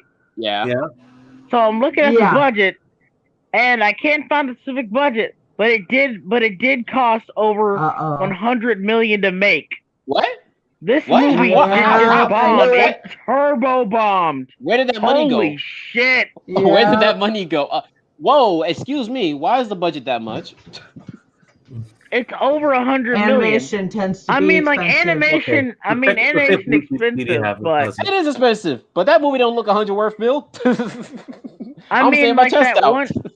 Well, check Check Moana's budget. Check Moana's budget. See how much that one Moana was. does look better than Ray. I'll say that. I'll say that at least. Moana looks better than Ray. I'll say that at least. Yeah. How do you spell Moana? I remember. M-O-A. M-O-A. N-A. Okay. See if they put it up. That cost 150 to 175 million, but it made 690 million. Yeah, so like it's not a big deal. Moana made its money back. So. But this movie, Raya the Last Dragon, man, if that's the case, if it's like over 100 million, and it got 110 million back. It's been out for like a month already too, so yeah. Yikes. This is like if that was good. a first week thing, I could be like, all right, there's time to make it up. But there is no time to make that up anymore. God dang. Nah, that's a bomb. That's a straight up that's bomb. a bomb. That's a bomb. Yep. Yeah. So I guess Black Cauldron bomb. Holy shit. Like here's a planet bomb. Like you got. Let me put it this way. So far, Kelly Marie Tran is 2-0. I mean 0-2. I'm beginning to think that she might be a jinx. I don't think she's a jinx. I think she's a better agent. Yeah. Because I don't think she's a terrible actress. I think she's a mediocre. I think she's a mediocre actress, but I don't think she's a bad actress. You know? I was saying it was funny that they. Yeah. Yeah, go ahead, Soggy. I was trying to. They kept trying to say, "Hey, see Asian, see yourself on screen. This is the See Asia movie. See Asia representation." And then See Asians went, "No, this is just entire fantasy with vague Asia. I don't know what country this is." No, it's not even that. It's not even that. They literally with a vague Asian dressing. Like that. Ooh, like vague they Asian dressing. Well, here's the funny part. Apparently, for a while, like most of them couldn't even see it. Most of them can't even watch it. Like, because Disney Plus isn't available. Oh yeah. Like Disney Plus isn't really available in South Asian countries like Thailand apparently. So a lot of people couldn't even actually watch it. Disney really does diversity fails, don't they? Oh yes, they do. Hire actual Asians. Stop it. Stop hiring your white friends. Or even if there's a whitey in charge, hire actual Asians. Jesus Christ. Seeing the cultural research with the Mulan movie and then seeing that Chinese YouTuber just totally rip it apart. You should check her stuff out. Like, she's pretty fun. She did this whole movie just tearing it apart. And then one praising the cartoon. Supposedly the cartoon is more culturally accurate. And more feminine. Here's the thing about that though. Like the weird thing about culture appropriation is that when you go out of your way to claim, oh well, this isn't actually accurate.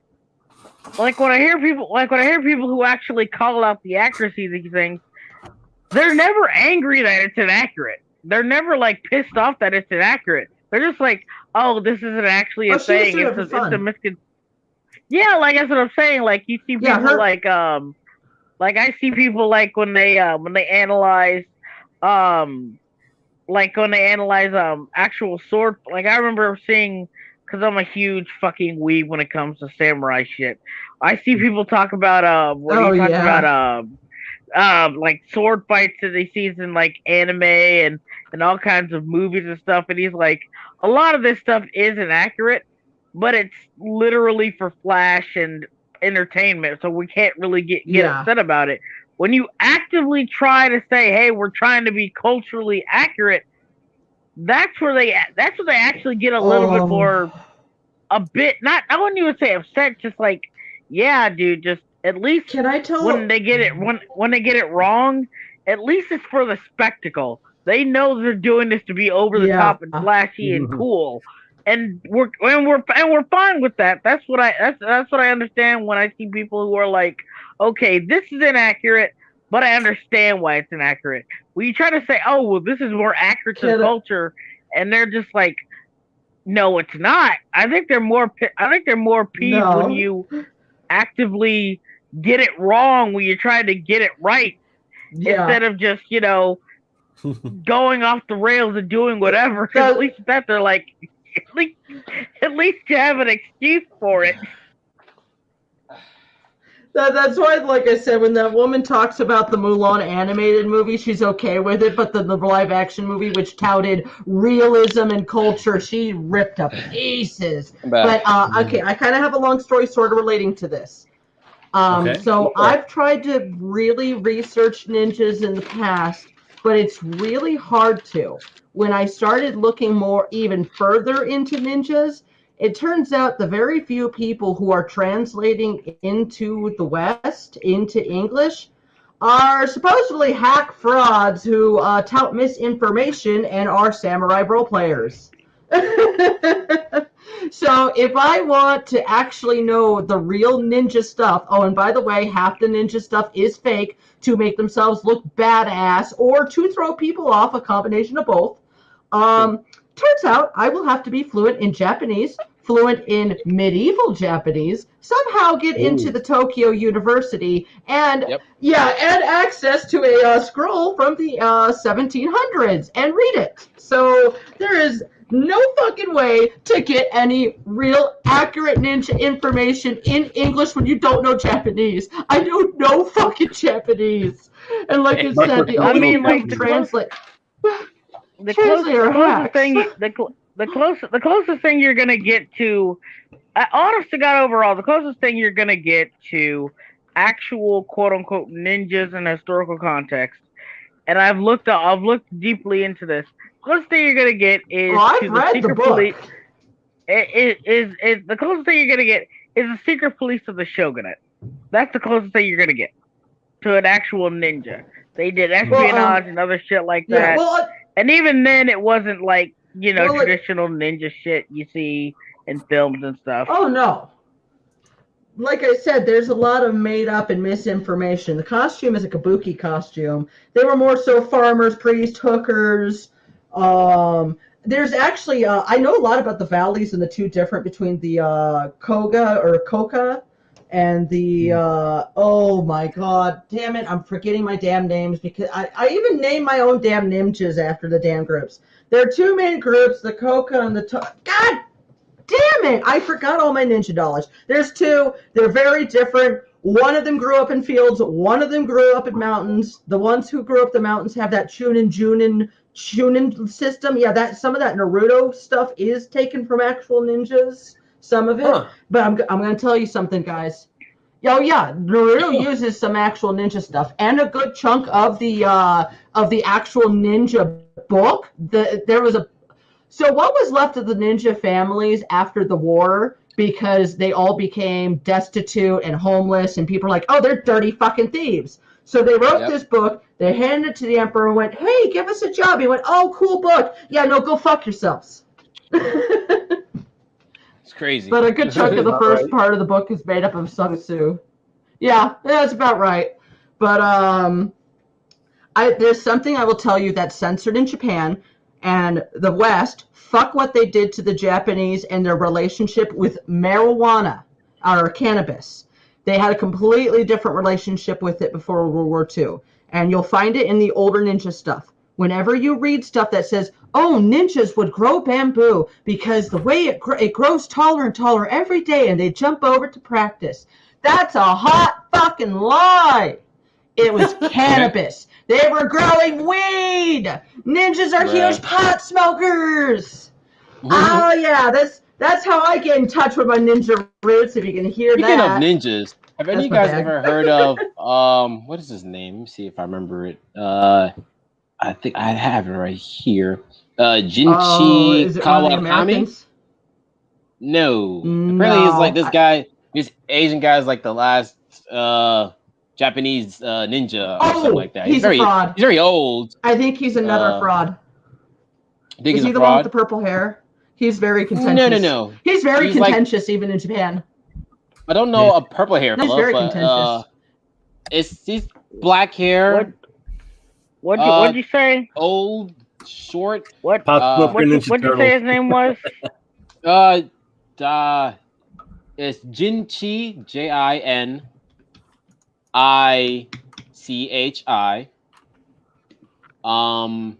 And then his last name is Kawakami, Kawakami. Yeah, I think I know who you're talking about. He's another contentious figure. That's the other problem with modern. Yeah, he's contentious also. There's only 63 years old. Well, yeah, only. But yeah, the problem with I really got into ninjas, and I'm going to tell you what I mostly found was mostly frauds and fakes. And my main character, Shinji, I'm going to tell you right away, and you're going to look this guy up. I gave him the last name of Ashita. That is a direct reference to the American ninja Ashita Kim. Holy shit, look this guy up and look up some of his videos. I think that's where Pocket Sand came from. Ashita Kim has he wrote a book called The Sexual Adventures of Ashita Kim. And he's a white guy who decided to give himself a Korean first name and a Japanese last name. Why does he sound familiar? Yep, this is the guy. Oh. This is the ninja stuff I started getting into. When I say I love ninjas, I love real ninjas and fake ninjas. Well, this is probably a little closer to. Oh, nope, not that's not it. There we go. Yep, ninja hands to death. Forbidden technique. These people would sell. Faster than a bullet. They'd sell books out of Black Belt magazine. Oh yeah. Oh, there it is. Oh, one of the guys has Pocket Sand. Oh, yep. Any of these? Pocket Sand. All right, I'm going to check. I'm going to see if I can actually. There was a YouTuber who used to make videos on the fake ninjas, but I don't know if he's around anymore. Because I don't think he's updated. Oh yeah, he is the whitest ninja. Pocket Sand. Yeah, Dale takes a lot from the American Ninjas and from Black Belt magazine. Are you talking? I think Shadiversity probably. I think he did a video relatively recently where he talked about how most of the stuff is basically just made up bullshit. Almost everything we know about ninjas is made up bullshit. And you know what? Honestly, doesn't really look like I give a damn. Ninjas are cool. Oh, there's some real stuff in the book. There's some real stuff. I understand that. I understand that. I'm not trying to kill him with buzz. I'm just when people tell me, well, technically that's not an accurate depiction of ninja, I'm like, bitch, I don't fucking care. Doesn't look like I'm gonna my ninjas powers. My ninjas are gonna fly. Let me stop. But yeah, you know, I mean Naruto. At this point, Naruto are overglorified wizards. Let's be real here. Yeah, no, they're wizards. With kung fu. Yes. Not even the wizards who. Yes, wizards are just wizards. They're just fucking wizards. That's what they're really here. We're at the point where this man parts of the split the moon in half. What the hell? Well, here's the thing when it comes to remember how I said that the book has. Oh, sorry. Well, all right. I was saying that they purposely did misinformation to make themselves look cool. Sorry. Yeah, that wouldn't be surprising. What I'm figuring is if ninjas still exist, and maybe they still do, they probably don't want people to know they exist. I mean, that would be like those one of the things that we're a secret society of assassins, spies, and all this other stuff. Is this something we really want to, advertise out there? That's like, hey, guess what? We've killed a shitload of people. Here's where we are. I mean, that's probably why they love the fake knowledge. Like, yes, add the fake stuff. So people, they ain't gonna know a real ninja when they see one. Well, this glorified faker versions of ninjas in the world.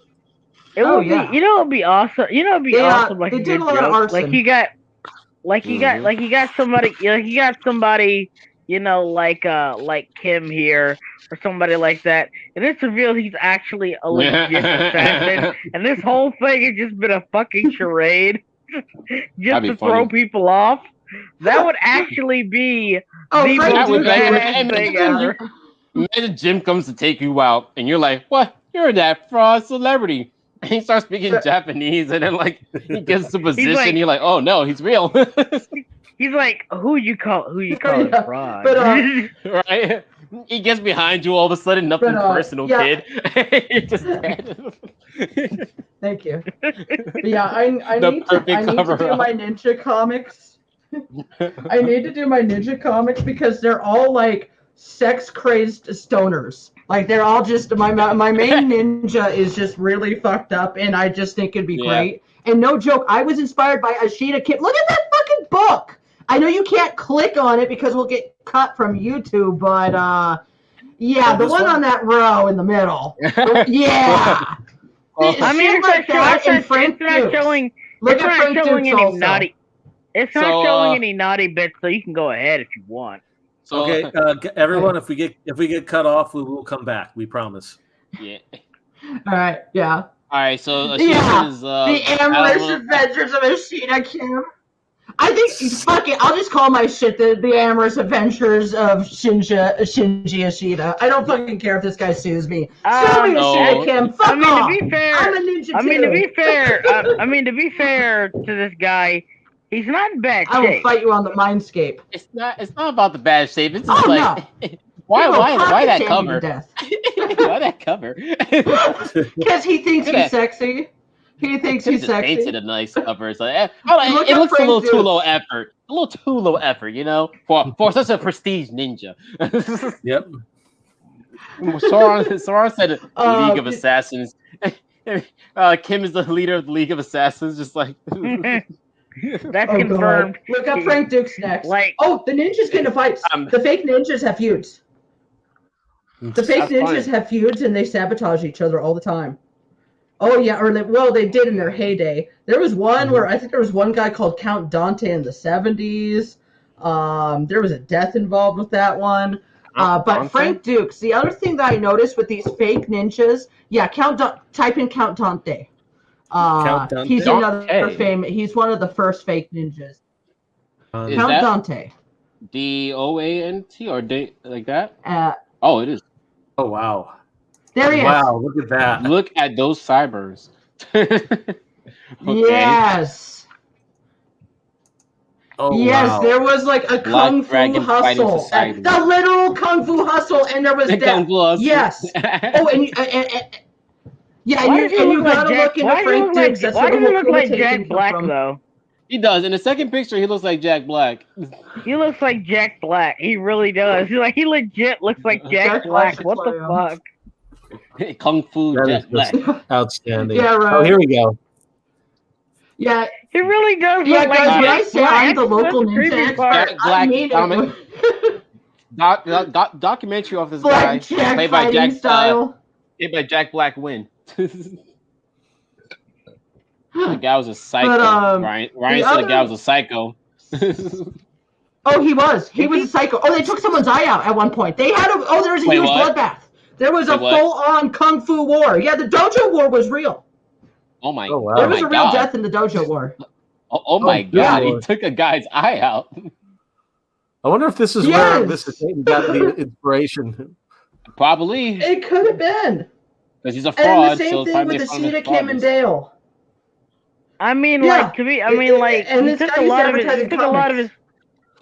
lot of his inspiration from like 70s media, so it wouldn't be too out of the ordinary. A little bit of Hulk Hogan in there, you know. Oh yeah, but so with Frank Dukes, and also when you look up Frank Dukes, you're going to be sent to Jean-Claude Van Damme. I'm not kidding you guys. Jean-Claude Van Damme, Frank Dukes, and Bloodsport has inspired my homoerotic ninja art. BDSM. It's got weird BDSM stuff. Yeah. I'm not joking. I was researching ninjas and BDSM at the same fucking time, and I noticed they had so many similarities, like with the obeying and discipline stuff. Yeah. Well, I was researching ninjas and hardcore BDSM all at the same time, and I realized that ninjas and BDSM have a lot in common. You know what? Why? Anyway, that way. I'm not going to ask why you were looking up hardcore BDSM, but I will instead ask about the ninjas. Because I'm a porn artist. Actually, I'm a porn artist. You guys want to know? You guys want to know a fun fact about like this whole thing, how it comes back together to what we're talking about? What? At the end of the day, Jean-Claude Van Damme, he was literally the inspiration for Johnny Cage. Yeah. Like his entire persona, everything about him was literally the inspiration for Johnny Cage's character. Yeah. So the look was definitely the Johnny Cage's look, but the personality of Jean-Claude Van Damme was probably Johnny Cage's, right? Yeah, like both his look, everything, his look, his personality. Outside of the many roles he plays, all those serious kind of roles, John is a freaking party dude. Outside of film sets and stuff. This man, always doing splits and parties or impressing the ladies. I was like, all right, homie, calm down. He loved doing that split trick at parties. My God. His first film role was homosexual. That's funny. It was homosexual driver. That's funny. Also another cool thing is I love he played so much. he played the crocodile in Kung Fu Panda 2. Yes, he did. He did? Oh yeah. Yeah. He didn't have a lot of roles, but he played Master Croc. No, he did like a reboot of Bloodsport. Kind of.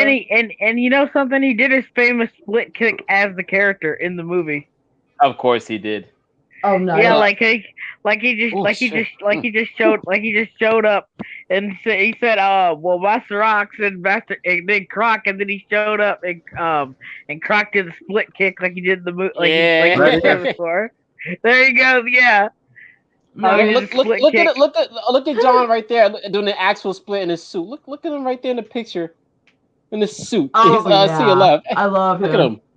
He can still do a split. At this age, he can still do a split too. That's pretty amazing. That's crazy. Yeah, he does. He does a split kick. He does a split kick in the movie too. So I was like, okay, that was kind of cool. Just split kick. I used to love Bloodsport so much as a kid.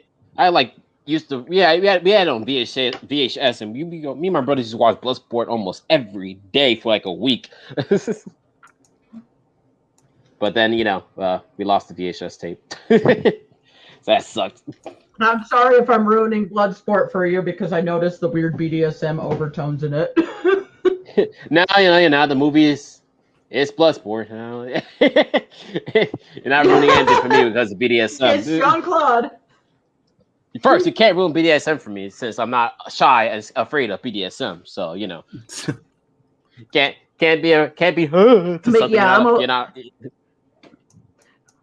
I see BDSM. I'm like, oh hell yeah! But I'm also trying to say that.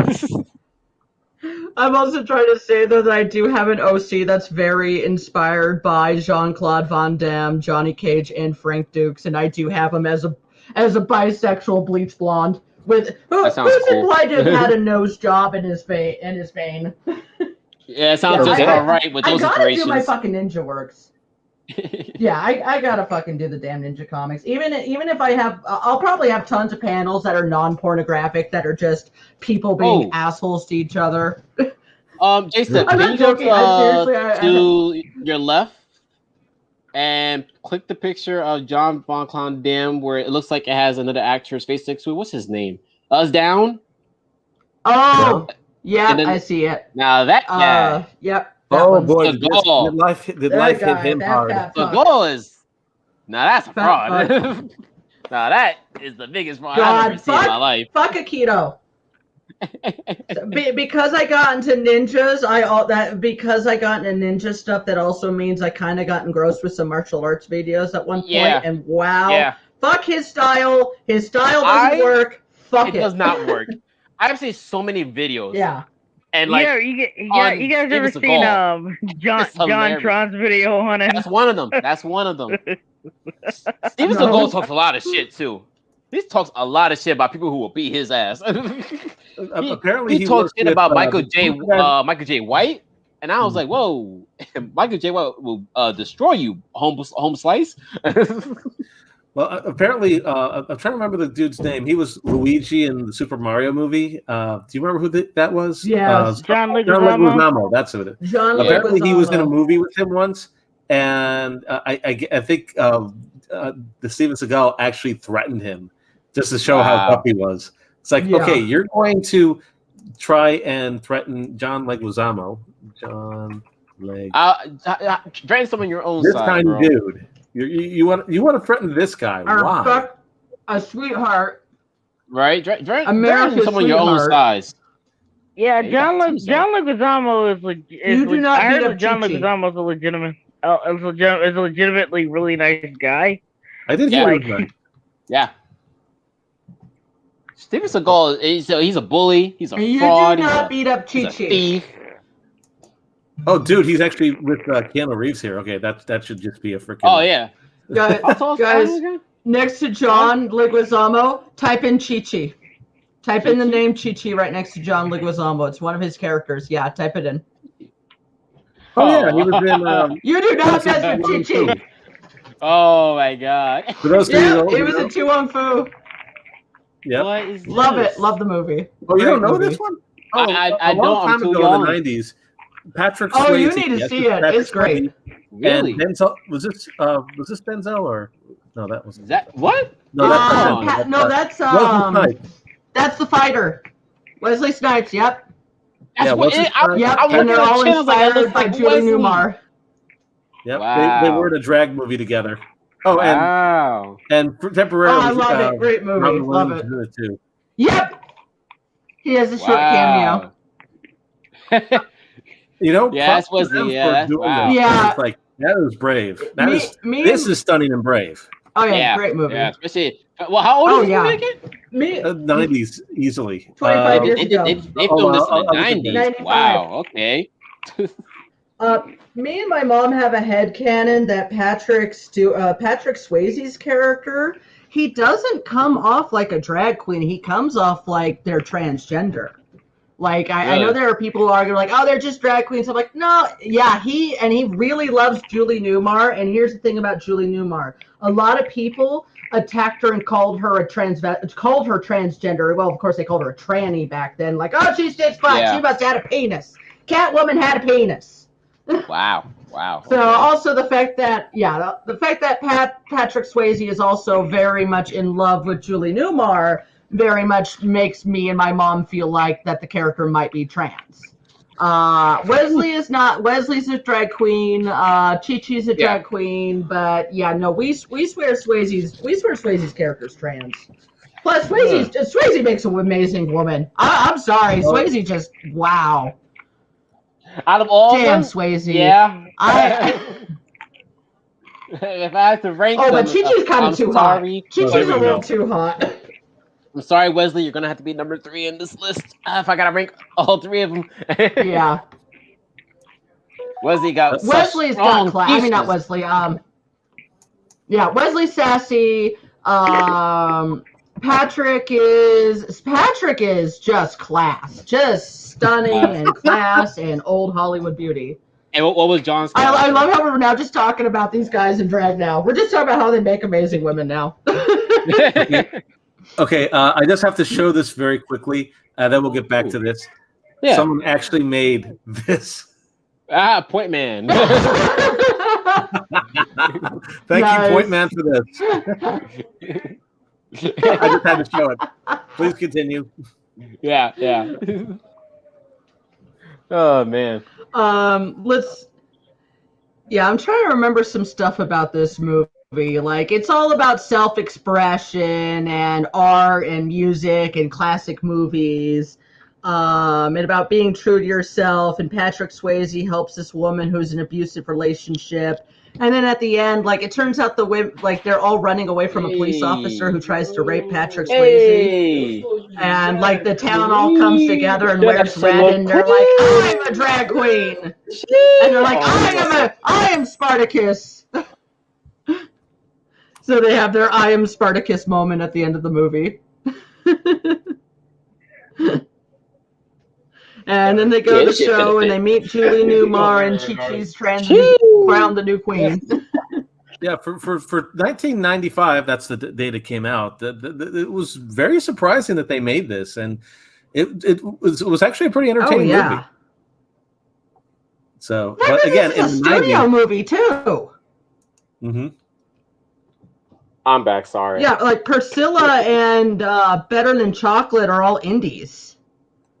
Like, this was a studio movie. Like, the fact that a studio movie... Well, RuPaul has an extended cameo in the opening of this. Like, this was definitely during Romania. Makes sense. I'm surprised I haven't had a minute of a I know he went... in years, unless I just don't pay attention. Well, I think... Independent circuit. Yeah, well, that makes sense. I think he does the drag races now, so he doesn't need to make any movies. Oh, that is RuPaul. I could have sworn he produced some. I thought I don't know. I thought RuPaul had a production company. I'm not sure. Yes, Ru does. Oh, okay. Ru does have a production company. Oh, good Lord! In that Confederate dress. Yeah, like what the damn hell? Oh wow. Yeah, I'm gonna get this off of here because I don't want us to get in trouble, and I'm just gonna. You like get that Confederacy out of there. Back to Swayze. Go back to Swayze. It's that Swayze's Confederacy. My comfort. Everyone, if we get Bob, it's Kanye. He's owning it. He's from the South. No, that is true, and it was made during a time before now, so I guess maybe people had a sense of humor. Yeah. Definitely. Nowadays, there was definitely a lot of ownership issues with this. From both sides, to be honest. From both sides. There's gonna be definitely complaints. This is going to turn your kids evil, and it's going to make age parents. And for the other side, they're going to, I don't know, say something. I don't know. See, you can't never meet their expectations sometimes. I'll go 1, 2, 3. Oh, okay? Some side, I guess. Go to row 4 on the last image. That's Chi-Chi at the end when she becomes that one, and that's at the end when they meet Julie Newmar when Chi-Chi is crowned the queen, going from loser to queen at the end. There's Julie's hand. Yeah, I was seeing if they actually showed. And there's the bow. I think that's the bow. Scroll up. Is that the bow gif? Yep, there it is. Oh no, that's only the bow. Oh, there she is. Jesus. Are you okay, Slim? Okay. You good, Slim? Cousin, my little cousin's here, and he's kind of just chilling out in my room right now because he's crying. But he's chill now. Good job, Slim. Why are you making kids cry? Oh no, he saw RuPaul's dress. He saw RuPaul's dress. He's my cousin Slim. What are you watching and talking about? he was downstairs with my other cousin. He was downstairs with my cousin and my sister, and he's just over here chilling. He's over dramatic. Hey, Marlena. Hey. Oh my God! Hey, you are Chi-Chi. You. Damn. Hey, I'm not joking. I simp for them. I simp them. I'm not joking. Just Marlena. So it's a drama and a comedy, or is just like it's more comedy? I think. Comedy. Okay, but somehow it still stays comedy pretty respectful drama. for the '90s. Drama. All right. Yeah, I mean, again, compared to other 90s, things. Yeah, like I don't know. Still has that was just like. The vomit. Oh my God, Lindsay Ellis did this video on like trans and stuff and J.K. Rowling. She did a super cut of just everyone vomiting. I didn't realize how much the vomiting thing showed up. Ew. It was like more than 5 minutes of just different TV shows and movies and media of just people vomiting as a reaction to finding out someone's transgender. It was really fucking sickening. Wow. That's crazy. Like when you put it all together, and a lot of it is just from the 90s, and it's like, what the fuck? I don't know. Why is that the reaction? Well, back in the day, this is. That's all I gotta say. The 90s was a better Back time in for the day, but that was not one of them. That definitely was not one of them. No. Being trans in the 90s was not. terrible. Oh, it was terrible. You got blamed for everything. That was not a good time. And I'm sorry to anyone who might be trans and watching this. But this was actually, again, as I was saying before, this was a pretty good movie, respectful for its time. Again, keyword for its time. And again, it showed the actual phobes, real phobes, being ridiculous. And I thought that was pretty cool. I think one reason it wouldn't work nowadays is because not the movie itself, but I feel like like people would complain about casting stuff, right? They're probably like, I feel like if they got actual like if they got male actors to play drag queens, I feel like someone's gonna complain that they're not getting real drag queens to play drag queens. Just like when they complain about people not getting trans actors to play trans roles. And stuff like that. They've already done that. He already did that. Scarlett Johansson was supposed to play a movie about a actual transgender icon. And they literally I feel like someone was still complaining even about drag, despite having the male actors be in drag, and I feel like. Because trans is different from drag, so it's like but I feel like these guys will somehow find a way to go. That's not a drag queen, and despite the actor being in drag. You want to know what's a guilty pleasure movie? You guys are gonna probably hate me, and it's specifically the unrated version. White Chicks unrated DVD. It's kind of funny.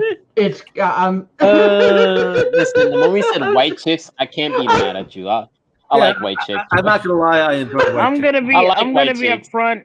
I don't like any. The only Wayans. I'm gonna be upfront with you. The only Wayans movie that I like was Major Payne. What about? Well, what about? There's one movie I liked. Let me see. Blank Man. What was it called? It had Halle Berry in it. Dude, I'm gonna say this, it's got a lot of bad stereotypes and shit in it, but I'm gonna say this. There's a kind of genius premise in White Chicks. Think of it. The Wayans as costume FBI agents, always in different disguises every week. Yeah. I'm kind of down for that. I kind of want my costume FBI. So, and I'm just specifically talking the unrated version. The unrated version. Oh man, I'm going to type in unrated. There is, because the funniest scene in the whole movie is the unrated version. It is 5 minutes of all the women playing with dildos. I actually showed that part. Okay, I might have to put up my Facebook for this. Wait, we'll get canceled. Okay, Slim. Have you ever seen Boy Scout? Oh crap! Well, I thought that we lost him because of what we were talking about. Because doesn't he have kids in his place? Good. It's great food. You got headphones on? Oh, Kathy, come here. I got a bong hit for you. There's a lot more. All right, so I was looking at Wayne movies. I do like. I do like Major Payne, of course. Boy Scout. That was the one with Damon Wayne and Bruce Willis. Oh, they did that? Yeah. Boy Scout. I love Boy Scout. I saw it half a year ago. I was like, this movie is hilarious. Okay. Again, I had kids in the house and I had to do some stuff. Anyway, I'm on my phone now. I was gonna ask you, Slim. I was like, have you ever seen a movie called The Last Boy Scout? No, I have not. That's one of the Wayne brothers and Bruce Willis. That's a good one. Yeah, that was the one where he's the football player and he's the cop, and because of course that's the way it's gonna go. Oh, have any of you guys ever seen? I'm gonna get you, sucker. That's a very long time forever. Ago. I keep hearing that's one of their best. That is a funny movie. It is stupid though. It has one of the funniest cuts ever, where his mom comes in the bar to help him, and she's like, "Oh, they're beating my baby," and they're like, "Get out of here, grandma!" And they about to be on her, And then when she starts fighting back, it's obviously like a whole man in a wig. And she's like beating the heck out of the people.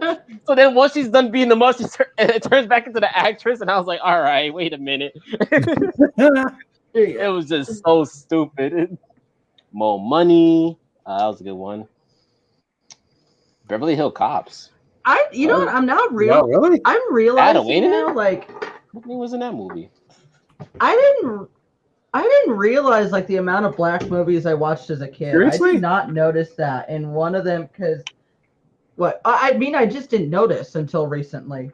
Oh, I mean, right. you don't think about it a lot. Kids and Tales from.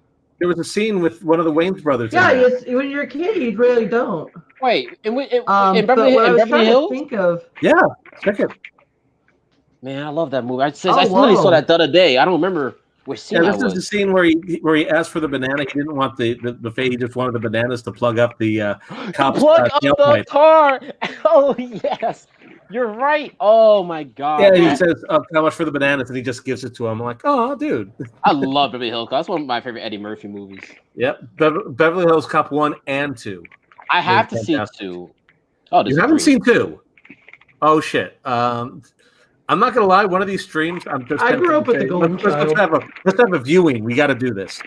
We need to see Beverly Hills Cop. Oh yeah, definitely. Beverly Hills Cop is great. It's not a require. It's not a what? I don't think we can be live. It's not a though. request. It's a must. I don't Probably think not we live. I don't think we can. Yeah, I don't think we can be not on YouTube because that means we'll be airing a whole movie for free. Yeah. Yeah. Well, it'd be kind of funny for us to have our we reaction. have to do it as well. That's the thing. I'm trying to think about how to get commenters without being on YouTube because I think this is directly linked to it. Yeah. Oh, that sucks. I mean, if y'all just straight up play that shit without me at this point. Okay. No, we're gonna have you with us, Slim. See, no, because I'm gonna be doing a lot of coke.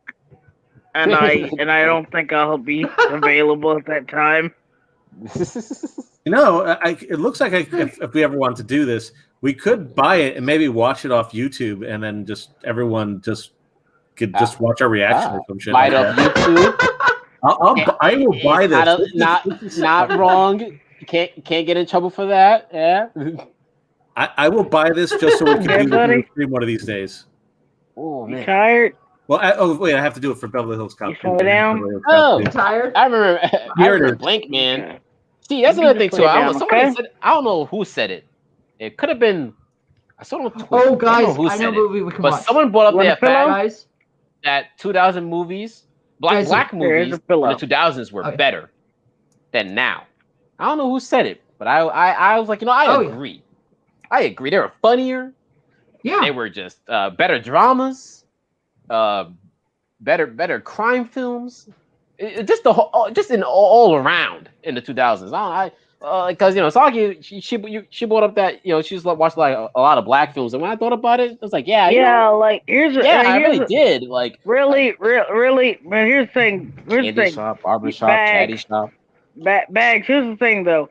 You're a black kid from New York who's never seen Juice. That's right, but I've seen almost every other goddamn movie somehow. But did you see this modern masterpiece? Don't be a menace to South Central. The South Central. I keep hearing that's a great one. Man, I've seen the originals based off of. I've seen the parody multiple times. God damn, I can't tell how much I love this movie.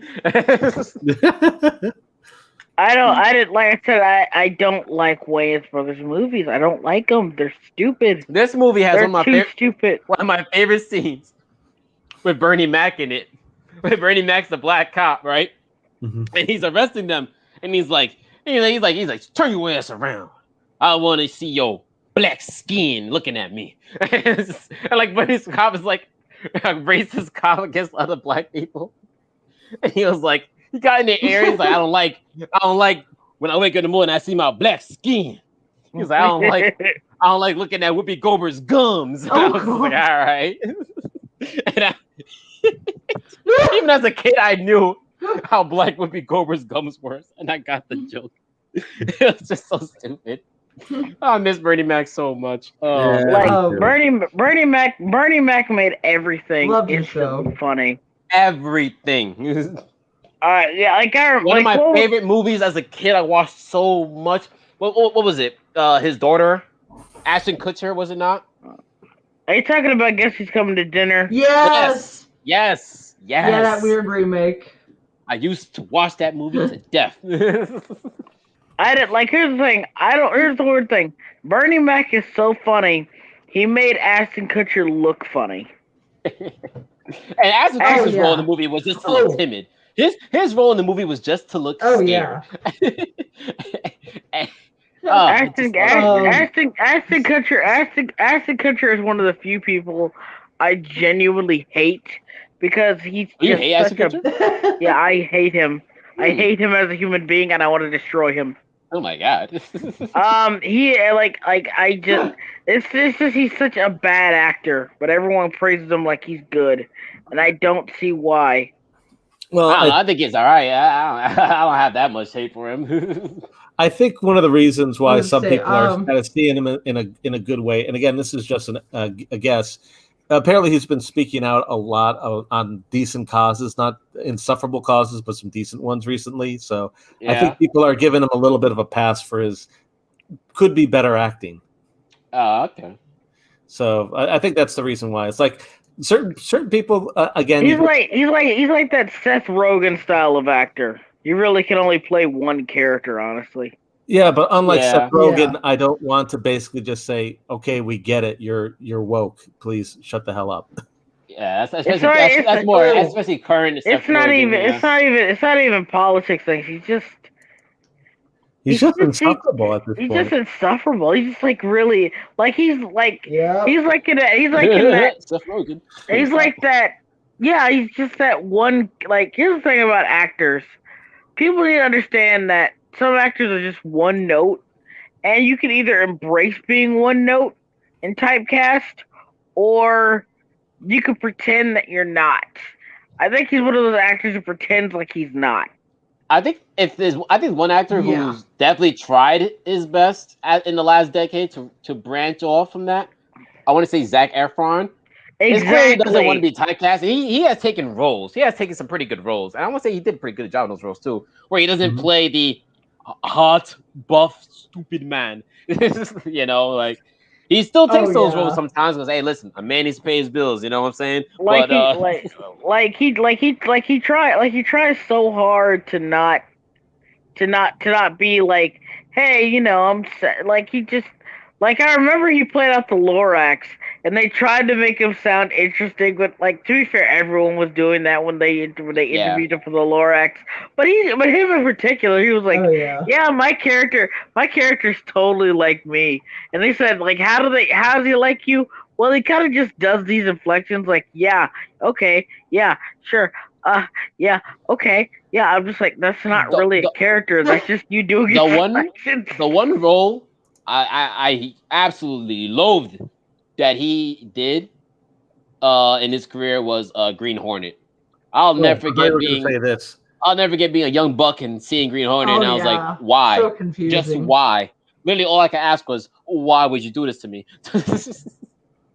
Are you talking about Seth Rogen or? Yeah, Seth Rogen as Green Hornet. We thought you were still talking about Zac Efron, but yeah. Oh, no. I mean, Seth Rogen as Green Hornet. Yeah, I don't. That was pain. That was true pain. I won't forgive him for Priest. But yeah, I won't forgive him for Priest either. He was a Priest. He did kind of not. He was one of the writers for Priest. Oh, he's one of the writers. Okay. Yeah, and he's just. I was about to say, I was like, I didn't remember that in that movie. I don't remember much of that movie anyways. The Preacher, who I'm talking about, Preacher. Yeah, you're talking about the show, right? Yeah, the show, Preacher. He wrote for that. Oh, wrong thing I'm thinking about. Preacher. Oh, okay. What I was gonna say. Yeah, he's one of the creators. So one of the movies I was going to talk about. It's a show. It's on TMC. It's over AMC. now. Yeah. I remember when it got canceled. Yeah, it was not great. It butthole was mouth. I guess it got canceled in 2 seasons. Mouth. Yeah, I'm seeing the pictures of the butthole mouth. Yeah, like that's actually a character from the book, to be fair. But I know. It's just weird looking at it right now. Yeah. Butthole mouth. But yeah, I don't know. Seth Rogen sometimes it's like people like him, Kristen Wiig. She could only play one character. Yes, she needs to branch off. She needs to do something about that. No, it's not even that. It's that at the end of the day, it's not that you can't play one character. It's that you either embrace playing that one character, or you just admit that don't try to be good at everything when you can't be. Sam Jackson proved time and time again he's a very versatile actor. Sam Jackson, very versatile actor. He like that's kind of like what he did in Pulp Fiction. Like he proved he didn't just play. Because before Pulp Fiction, Sam Jackson was just played as angry black guy. That's who he was in almost everything he was in before Pulp Fiction. Or crackhead. But then, or both. Point is, he was always typecast as the angry black dude. But when Pulp Fiction came around, it showed that not only could he still play the angry black dude, he could play a multifaceted angry black dude, and showed like he could be wise and understanding. Yeah. And he got snubbed for the Oscar for Best Actor. Yeah, that was a disappointment. Yeah, that was a disappointment. Like again, like his role as his character Jules is like so fucking amazing. And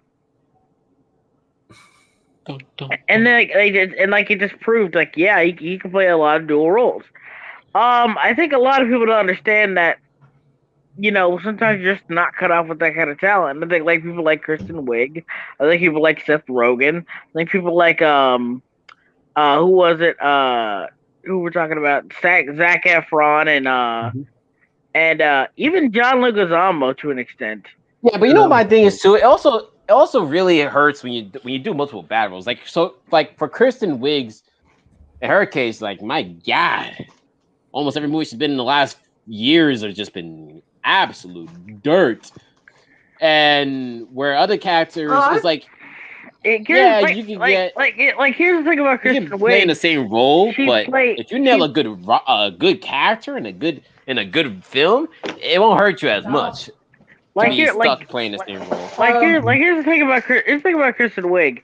She does the whole over the top, quirky, silly kind of like, you know, that kind of thing. But it only works when she's with a straight man. If she doesn't have a straight man to work off of, it's just kind of awkward.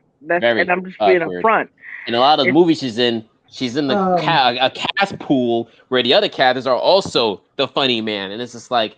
So they're all just like, what's her name? I don't like her name. What's her name? I don't like her. Fat girl, white. Oh yeah, I know. What's her name? Melissa McCarthy. Yeah. I can't stand Melissa McCarthy. Well, I've been watching Bless the Hearts, and Kristen Wiig is the main voice actress in it, and I like her in it. And she gives a very different role than the other voice acting roles I've heard her in. So I'm a little biased, but I haven't seen her movies. But I haven't seen her recent movies, though. Bridesmaids was okay. I thought that Bridesmaids was relatively okay, but then again, I was trying to give it a fair chance, and I'm sure that we all have. I liked it. Like I said, I'll take Kristen Wiig over Melissa McCarthy. I'll take Kristen. I'll take a dog shit over Melissa McCarthy. Yeah. I can't be as loud because I finally got this little bastard to sleep. He's all tuckered out of my bed right now. Oh. Yeah, I love this little dude. I love my little cousin. Well, bully for you, man. Bully for you. Yeah, I'm just like, but I'm like, it's not that, and being typecast isn't a bad thing. It's not a bad thing. Like being being there for a specific role isn't a bad thing. Own it. If you're good at it, own it. Don't try to The be. only times I can say it's a bad thing is when people, because this happens to celebrities a lot. When people treat you in real life like your character, like when you're stuck, like if you're stuck playing a really stupid character, and I've seen it happen to a lot of celebrities, and it sucks when that happens because interacting outside, well, what's her name? Good example in my opinion. Ariana Grande, like when she right after got off Victorious. Oh, and almost everyone treated her like she was an idiot. The fucking Italian. Oh, yeah, they treated her like people actually treat her like she was generally just stupid in real life, and it got to the point where it got real bad. And I was like, damn, that sucks. You know, suck. They got the wrong one about probably, her secret, right? But, that's her. She pretends to be Latin, and she lets people think she's Latin or half black, but she's white. She's actually Italian. It's not she started doing that like that way. 3 years ago, and she kept tanning herself, and it's like, what are you doing? What are you doing? God. There's surgery too and stuff. She's a little white girl, and you see her face turning when the woman is pointing her out, calling her white. You just see her face just. Totally turning. It was Wendy Williams. I can kind of like get what Bags is saying though. Like people treat you like your character. Like that's the only time, yeah. Like I guess that's, but it like depends on like your like a good female example of this not being true is someone like Jennifer Tilly. Like that, she always plays someone really stupid, but she always plays like an airhead or somebody who's like super oblivious. She's actually genuinely extremely intelligent. It's like a poker champion and shit. So she's like extremely intelligent. So it's really weird. Queen. I'm not saying like being. I'm not saying Jennifer Tilly like being smart is weird. I'm not saying that at all. Yeah. It seems to be substantial. It doesn't happen to every actor or actress. It's just like it just happens to a few of them, and it's like, dang, that sucks. Yeah, it doesn't happen to other people, but it just sucks sometimes. Yeah, like that's the and I can see why that would Chucky Queen. Like people make, like I said, like we talked about this last time, but people made that assumption about what's his name? Adam Sandler. He's kind of like, let's be real here. He does kind of sound he does come off as kind of like this asshole-ish, lazy, kind of douchey vibe of somebody, and to an extent, I can kind of see why, because like he's very like when he makes movies and stuff.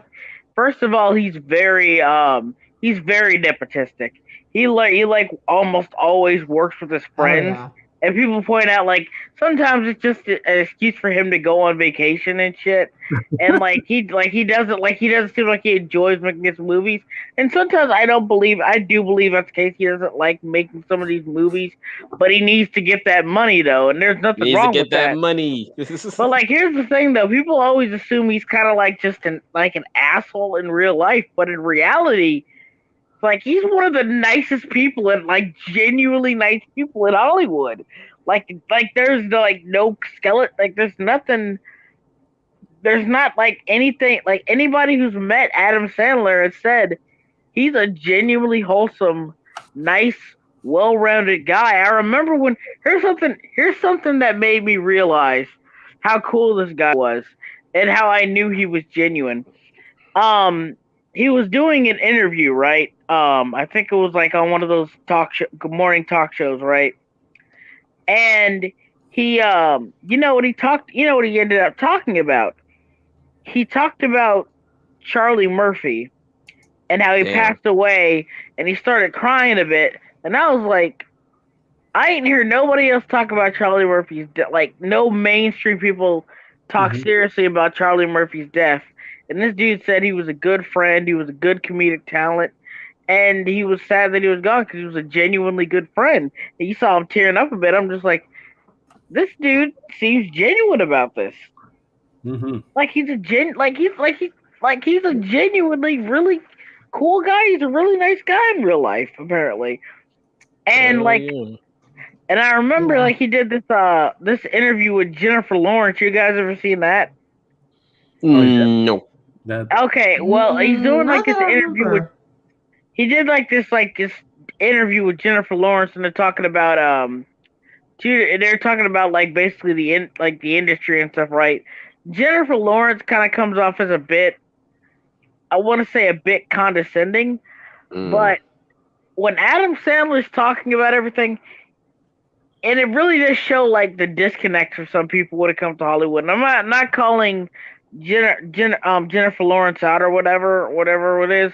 I just think she's just like the typical celebrity, a bit on her high horse, a bit. You know what I mean? Yeah, out of touch a bit. But when you compare her to like her attitude towards Adam Sandler's attitude, he's just so humble. He's just so humble. And he's just like, yeah, it's just how the industry is. I've been making movies for a while and stuff like that. It just comes off as like a bit condescending and stuff like it. It's just weird how humble and nice Adam Sandler actually is compared to the movie he makes and the characters he plays. Definitely, yeah, it's really weird. Like the contrast is like so weird to me. I never get over that. Well, I think that's just how it is. Last week, where we were talking about how it seems like anyone who's like a hero character tends to be like the biggest jerk off, while anyone who might be the villain or someone who might not be or someone who might act not as smart usually tends to actually be pretty cool. The actor who played Jason is supposed to be an actually pretty cool guy. Yeah. He's not scary, people. Like he's supposed to be a gentle giant. I think Soggy was the one that said that. Unless you're just afraid of just tall people, where some people I have a fear of, which is weird. Well, no, don't want to say someone's fears are weird. That'd be rude. And then you have like now I remember what. Oh, sorry, you can go first, Soggy. Oh, thank you. I was going to mention this movie earlier because remember how I mentioned that I didn't realize I watched a lot of black movies when I was a kid? One of them. There's one I've been wanting to talk about. Tales from the Hood. Oh man. And there's a very and there's a Don't very get me started on one of my favorite horror anthologies of all time. Yeah. My favorite one, and it stuck out to me as a kid. I saw this at like age 5. Was which one? What was it? Boys Get Bruised 2. Boys Get Bruised 2. Yeah. The fact that with the teacher. And the abusive asshole. No, they remember who the asshole is. It's David Alan Grier. Yeah. The right there in the white shirt. Motherfucker ever. I've never seen him play that fucked up. You guys got to see some of it. You can pull up one of the scenes, or if you want, because it's great. You guys got to see it. Was it? I forgot who I was talking to. Someone a little older than me, and they were talking about how his earlier roles as an actor was all like he's never played a serious, abusive, mean, villain-esque person before up until this role. And I was like, oh, that's interesting to know. Like he played, like in one of those nice, fun little jam shows, with like one of those community kind of networking programs. And I was like, oh, okay, that's cool to hear. Because if that's the case, if this was his first time playing a menacing villain, he did a fantastic job. Oh yeah, he was just pure evil. It comes out of left field. He was pure evil in this story. Yeah. Like even as a kid, I know like, hey, isn't he that nice guy? Oh no, he's not nice. This part of the movie, this story, it scared the shit out of me when I was a kid. I'll tell you that. Yeah. But I was too young to watching these goddamn horror movies. But my pops loved horror movies, so we since even at young age, it was like, yeah, here, watch this horror, and I was like, oh no, that that kid is getting beat. And then he started beating the hell out of everyone. Like he was beating his wife, the teacher, the kid. I was like, oh damn, he giving everybody the run for his money. And then when Somebody they twisted him up. Pull it up. The twist up. I was like, oh god. This thing? Wait. Was this what you wanted me to play? What happened? Oh, I thought this is what you wanted me to play. It's from Tales from the. Try to find the clip from it. It's the section called Boys Don't. It's called Boys Get Bruised Too. I think I once typed in. Hey. Yeah. Hey, handsome. Wait, is it a All right, boys get Come here, boy. Come here, boy. Liam. Come here, son. Steve. Come here. See if you can find the gifts or find. We can go sleepy when you get home. Come on. Or find the video. It should be like right there. No, go up, J Step. All right, so you see where the kid's holding a piece of paper? It says GIF right there. Can you click that? Oh, this one? No. To the left. It's on the left, far left, and it's the second one. Yeah. If I can shoot downstairs. Looks like a GIF. Yeah. Oh, look at the gifs. Look. They twist the paper and it. Oh, snap! Yeah, that's how they beat him. Literally all snap. He doesn't die from that though. Yeah. Which is the scary part. Like he's look at the other gifs. They really pulled the metaphor of he's a monster. Like he was a monster. Oh, whoa! He was gonna slug that kid with a frying pan. What the hell? Yeah. He was evil. Yes. And the only way to destroy him was to burn the drawing. Oh, okay, yeah. And the teacher came. He's like, he came because he was concerned for the student. Because the kid, he did that to the paper thing. He did that to another kid at the school by accident. Like he drew the picture of the kid bullying him, and he crumbled the whole paper, and the kid went to the hospital with all broken bones. Yeah. Just David Allen Greer just straight on cold cocking a woman. The prison, there was the prison story, which that worked. That story right there works way better than any episode of Beyond Scared Straight. Let me tell you. Oh yeah. Oh, well, the very last one, it reminded me of a Clockwork Orange, but like black. So I don't know if I call it a Blackwork Orange or a Clockwork Black. Orange. Sorry about that. My uncle was picking up my cousin. Sorry about that. That's cool. It's cool. We just talk about Tales of the Hood and stuff. Talking never about the seen best the sequels, black horror though. movie ever. Never watched the sequels. They don't look good. They don't look. I can tell you from experience. Behind it.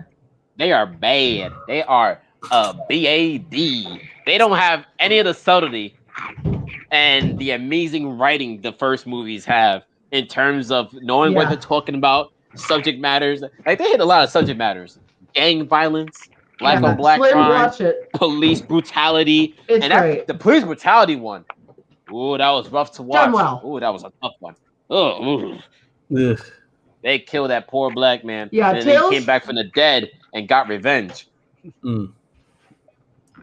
Oh yeah, Tales from the Hood is best black horror ever. Because I remember you saw some trailer weeks ago and you were saying, "Is this what all black horror is?" And I think I mentioned that one. And I think I mentioned that if they don't directly have racism, they have classism. If it's not directly about racism, it usually does involve classism. It was even Boys Get Bruised. I think it was a movie. It's a movie coming out. I think it's called They. And it's called Them. Yeah, Them. And I was like, shut up already. Shut up. Sick of this stuff. Black horror used to be cool. That was the one about the guy who keeps. Not They. Them. A show. Tell you guys They is a movie about these monsters in the dark, which is a pretty cool movie. And now type in them. Is it Them show like 2021 or something. Yeah, it's gonna be like a series. Yeah, them, not they, them. There we go. And basically, it's just gonna be like white people. Here's how to describe. Here's how I describe these movies. It's like this. White people.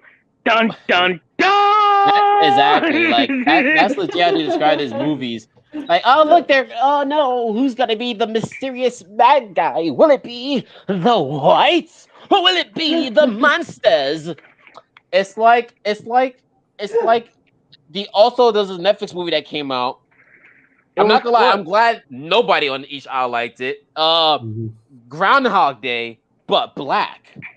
Yes, it reminded me. Here's the one I think Slim is talking about. The one where he kept trying to get home, but he kept getting shot by the same cop. And in the trailer, he's like, "Oh, I've died over 50 times." And I was like, "How, sir? Explain to me how the hell you can't survive. How? You're dumb. Like it reminded me. Like it reminded me of that. It reminded me of that one episode from the Twilight Zone reboot where the woman kept going back in time in order to stop her son from being shot. Yeah, everyone brought that up too. Everyone compared it to that episode, and but like, this is somehow worse. It didn't make sense back then because here's the thing, like the whole debate, like, and I think like it's gonna. Well, we only have one person watching, so I guess I can get a little. I'm gonna get a tad bit political. Sorry, guys. Sure, I have to. What do you mean? Like, explain. But like I was watching Steven Crowder, and he brought up a really good point. And no matter how you feel about him, this is a really good point. When it comes to police, when it comes to a lot of things involving race in America, the biggest problem we have right now is that we've refused to discuss this problem from a place of honesty. That's true. We just can't be honest with each other. And I understand that there obviously is inequality in I'm not saying like stuff like racism and inequality and shit doesn't happen or doesn't exist. No one is saying that. But if you want to talk about these problems, you do have to talk about it from a foundation of honesty and quit with the BS. Yeah. Because if you can't do that, then there's no point in entering conversation when you basically here's the thing, like what I saw, like what you said, like the Groundhog Day movie, whatever it's called. Yeah, I can't remember what it was either.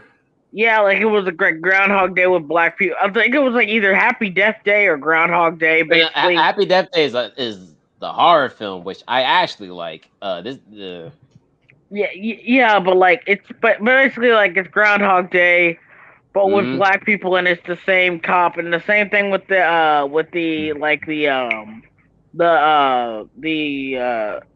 Twilight Zone reboot thing and it's just that. Why are the police shooting these innocent black men? And the movie presents it as it's just they're doing it because reasons. Yeah, in the movie they present that cop as real hostile, like he's just literally foaming at the mouth trying to kill this poor black guy. And I was Jesus Christ. Yes. I'm just like okay, can you explain why? Can you give a little perspective on the cop? Because I guarantee you right now. Right now, beyond a shadow of a doubt, will you go out of your way to say the only reason that that black people are getting shot and are getting hunted down in America is because racist cop? Okay, yeah. I guarantee you, most cops don't go out looking for black men to kill. I guarantee. Like, I understand. Another thing, Slim, like I'm going to add to your point is the other thing which I find disturbing about these movies too is like the final message of it all is that at the end of the day, a lot of times the message is like it's inescapable. It's like the message they want you to know about the fact that black people can't escape this, and a lot of times these movies end up with he can't escape. That's why he's been time leaping 100 times, or in that Spike Lee movie where she can't save her brother from the cop despite going back in time multiple times because it's inescapable. It has to happen or something like that. I'm just like, that's such a disgusting message. Like, I'm sorry. Do you want to talk about these kind of things, or you just want to look people in the eye and tell them it's going to keep happening to you? People deal with it or something like. There's a people group in real danger of the police that nobody's talking about. And I'm part of that community, and that's the autistic community. Nobody fucking talks about the amount that cops seem to love to shoot the autistic way more than they do black people. They attack autistic people. Here's the thing about the whole like I said, it's the whole idea of like we're like I saw. And I really do need to understand this is that people like one thing I really don't understand is, and this isn't me defending police brutality because people are probably going to do this with me anyway. But I'm going to tell you right now, this isn't me defending police brutality or saying police shouldn't be held accountable or saying police shouldn't do that. I'm saying that at the end of the day, you have to realize that sometimes a majority of police brutality incidents are either due to incompetency, with the blend of there is a lot of incompetence. With the blend of what's the word I'm looking for? With the blend of apathy. At the end of the day, these are people. At the end of the day, these are people who just want to do their job and go home. They don't, and that you know the weird part. It's kind of the same. It's kind of the same vice versa. They're just trying to do their job. We know that cops are just trying to do their job at the end of the day. Mm-hmm. We know that they're just trying to go home to their families. They're just doing their job at the end of the day. And like people need to understand that these are people who have to make life or death decisions because at the end of the day, they do have a very dangerous job. And I can't tell you how many videos I've seen of cops, and I mean in the blink of an eye, lose their lives. I'm like, oh my god, that shit is scary. Like people keep saying, why are they so hostile during traffic stops?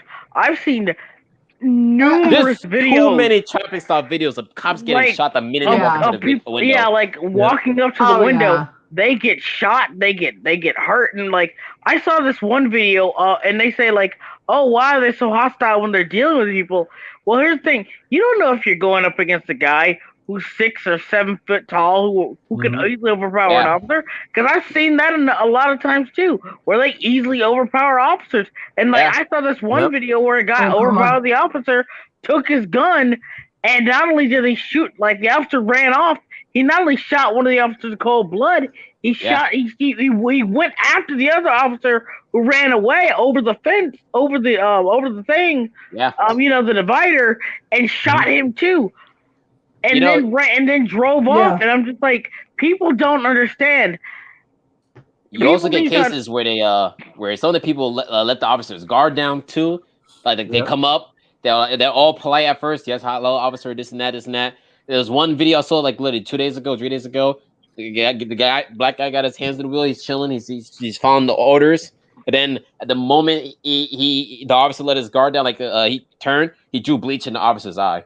Oh yeah, like and stuff like that. And people need to understand that. Now, when you have like I said, this isn't me saying that officers shouldn't be held accountable. Like I don't believe in police unions. I think the police should work for the state. Police unions are too strong. That's why they're too strong. That they actually do go out of their way to protect bad cops.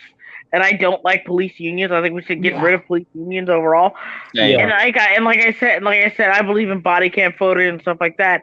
But at the end of the day, if we don't address the problem honestly, we have to address the problem with crime rate in the black community. And the worst part about this is you have and like you guys are talking about like how black films were at their peak in the 90s and 2000s.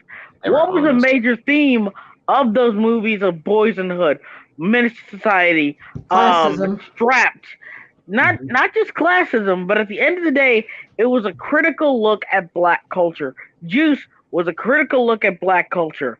Boys in the Hood was a critical look at black culture. No bars down. It did say that there were a lot of issues that do stem from systemic problems that we do need to fix. But overall, Boys in the Hood was so good because it highlighted the difference between it highlighted the difference between how black men fail and how black men succeed. And you want to know what that difference is? Well, there's two. Well, there's two things. Education. One of them had a father. A father in the household guarantees that you have a better head of your shoulders. First of all, I think that's something we need to bring back. Bring back to. We need Uncle Phil's. We need dads like the ones from like James from fucking what was it James from Good Times. We need strong fathers back in African American communities. That's something we need to have happen. And then two, what I think is very important, choices. People don't understand. It doesn't matter how, because Doughboy, Ricky, all of them, they all came from the same place. Yep. But they all made different choices, and it all ended up going. And again, Ricky made better choices, and the reason he got gunned down was because some other dumbass Nick was. I'm about to go off. Sorry, but like it's just like like what happened to Ricky was a tragedy because at the end of the day, he did make good choices. Yeah, but it was other stupid motherfuckers, and I think Boondocks made a great that movie so good. Yeah, and Boondocks made a great metaphor to it. It was like crabs. Some motherfuckers just want to see other niggas fail. They don't. They just want to see other niggas fail, and it's just how it is. And Boys in the Hood was such a powerful movie about the idea of choice.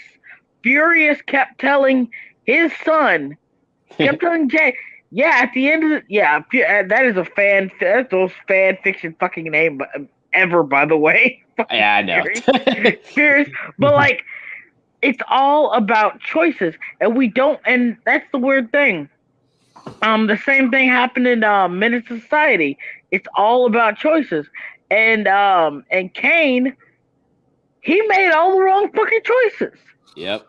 And you know what happened? He ended up dead. And one of the things I liked about it is they didn't try to romanticize his death. It's a very realistic death in that movie. Yeah. His muscles are stiffening up. He's choking on his own blood. It is extremely fucking hard to watch. And and then you realize this is him going over the last moments of his life. And he's like, my granddad asked me, do I care if I live or die? And this is something a lot of young black men don't realize that they don't have any direction in their life. They don't know what they want to do with their life and stuff like that. And he's like, I don't know. He always asked that question. He always referred to, I don't know. And then he said, oh, well, I do want to live. Too bad. I'm too late about that. So here's the thing. Black culture in the 90s was aware of the problem. You have so many vocal people about that, and people are always bringing that shit up. Bringing up Tupac, who preached against that shit. Bringing up Biggie, who preached against that shit. And then you have people now who are doing the same shit that we criticized back in the 90s, because this time it's empowered, it's emboldened, it's praised. Accountability is a dead factor to the black community at this point. It's a dead factor. It doesn't matter what they do. No accountability. And we're seeing this recently. And again, I hate to get political, but I'm just going to fucking say it. The Breonna Taylor case happened in my hometown, right? Yep. What do you know about it? What do y'all personally know about it? Not much myself. I just pretty much know that, what everyone else says. The cops came, shot her up in her home or something like that. I look into these things. So I don't believe anyone tell me it yet. And I have yet to look into it. So for now, that's all I know. Soggy, J-Steph, what do y'all know? Well, nothing. Is that the one where it was a party that turned bad? Yeah, and not only that, but sorry, I'm just wondering, is it cool for me to talk about this? All right. Dude, open discussion. I want to know because it's something I want to get out there, because I want to point out something I want to make apparent to everybody. And Breonna Taylor case is one of the best examples I could give right now. Oh, Breonna Taylor! I thought it was someone else. Yeah. the honest answer is the only thing that I really know about it is kind of similar to what Bag was saying, that the police were apparently looking for Brianna's boyfriend or some shit like that, and and obviously shit got out of hand. That's pretty much as I know about that. Okay, let me explain something.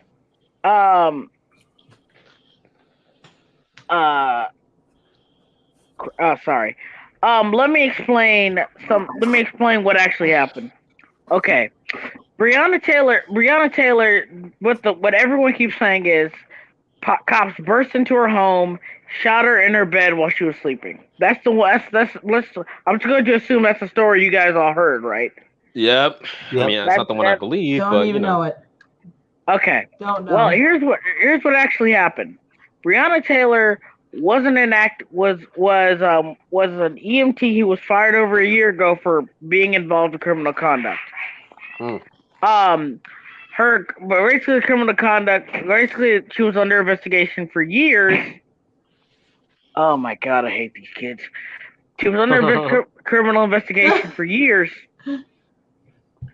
And what had happened was basically they had a warrant for her house along with other sting operations that related to her ex-boyfriend, who was a major drug dealer, apparently. So when they said it was the story they ran with was it was a no-knock warrant. They burst into her house in civilian clothes and shot her in her sleep. Shot her in her bed in her sleep. And that's the story that the media ran with and is still running with and is praising.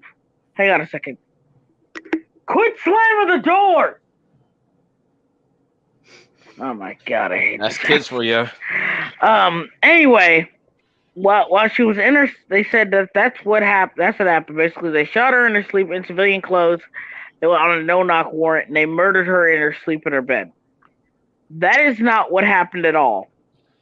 What happened was Breonna Taylor involved herself with very dangerous men. She dated very dangerous men, drug dealers, people who robbed, people who stole, people who basically not a good group of people. This resulted in her being fired from her job. This resulted in her being eyed by investigators. And even though she wasn't dating her boyfriend at the time, she was still involved with some stuff, including a car in her name that was rented out, having a dead body in the back. In the back. Oh, shit. I do remember that one. So she was under investigation. She didn't have a criminal record, but she was under investigation.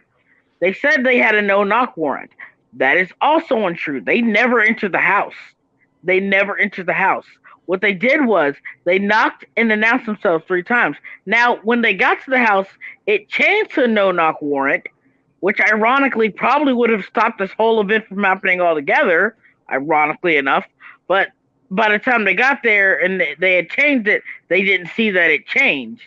So they just did a normal knock and announce warrant. Knock and announce. Her boyfriend, her new boyfriend at the time, and the neighbors all confirmed this, that the police did knock and announce themselves at least 3 times. Now, here's where things get interesting. Okay, so after doing that, after knocking and announcing themselves 3 times, guess what happened? Breonna Taylor and her boyfriend, Kenneth Walker, walk up to, because Kenneth Walker was involved in criminal activity. He's not the one they were investigating. Well, he wasn't the boyfriend they were investigating. That was Breonna Taylor's ex-boyfriend. But he did walk up to the door, and he did hear them knock and announce, because he admits that he did hear them knock and announce themselves. And after hearing the police knock and announce themselves, guess what he did? He shot them through the door. He shot them through the door, hitting one of the officers not only in the leg, but the femoral artery. This is what happened. And they retaliated back, shot through the door back at him, retreated because at that point he was an active shooter, and sadly, they ended up killing Breonna Taylor in the process. That is a shame. So, it's terrible. Terrible what happened. So not only that, so when they came back, they called back up. And when they brought Kenneth Walker out, Kenneth Walker lied immediately, saying, "Well, you guys just came in the door, and just started shooting." He said, "Don't try that. We knocked it out ourselves 3 times." And then he kind of just admitted, "Okay, you caught me lying, but I'm not the one who shot at y'all." He tried to blame his girlfriend, who he inadvertently got killed, and tried to blame her for shooting Try to save them. himself. Trying to say she was the one who was shooting at you guys, not me.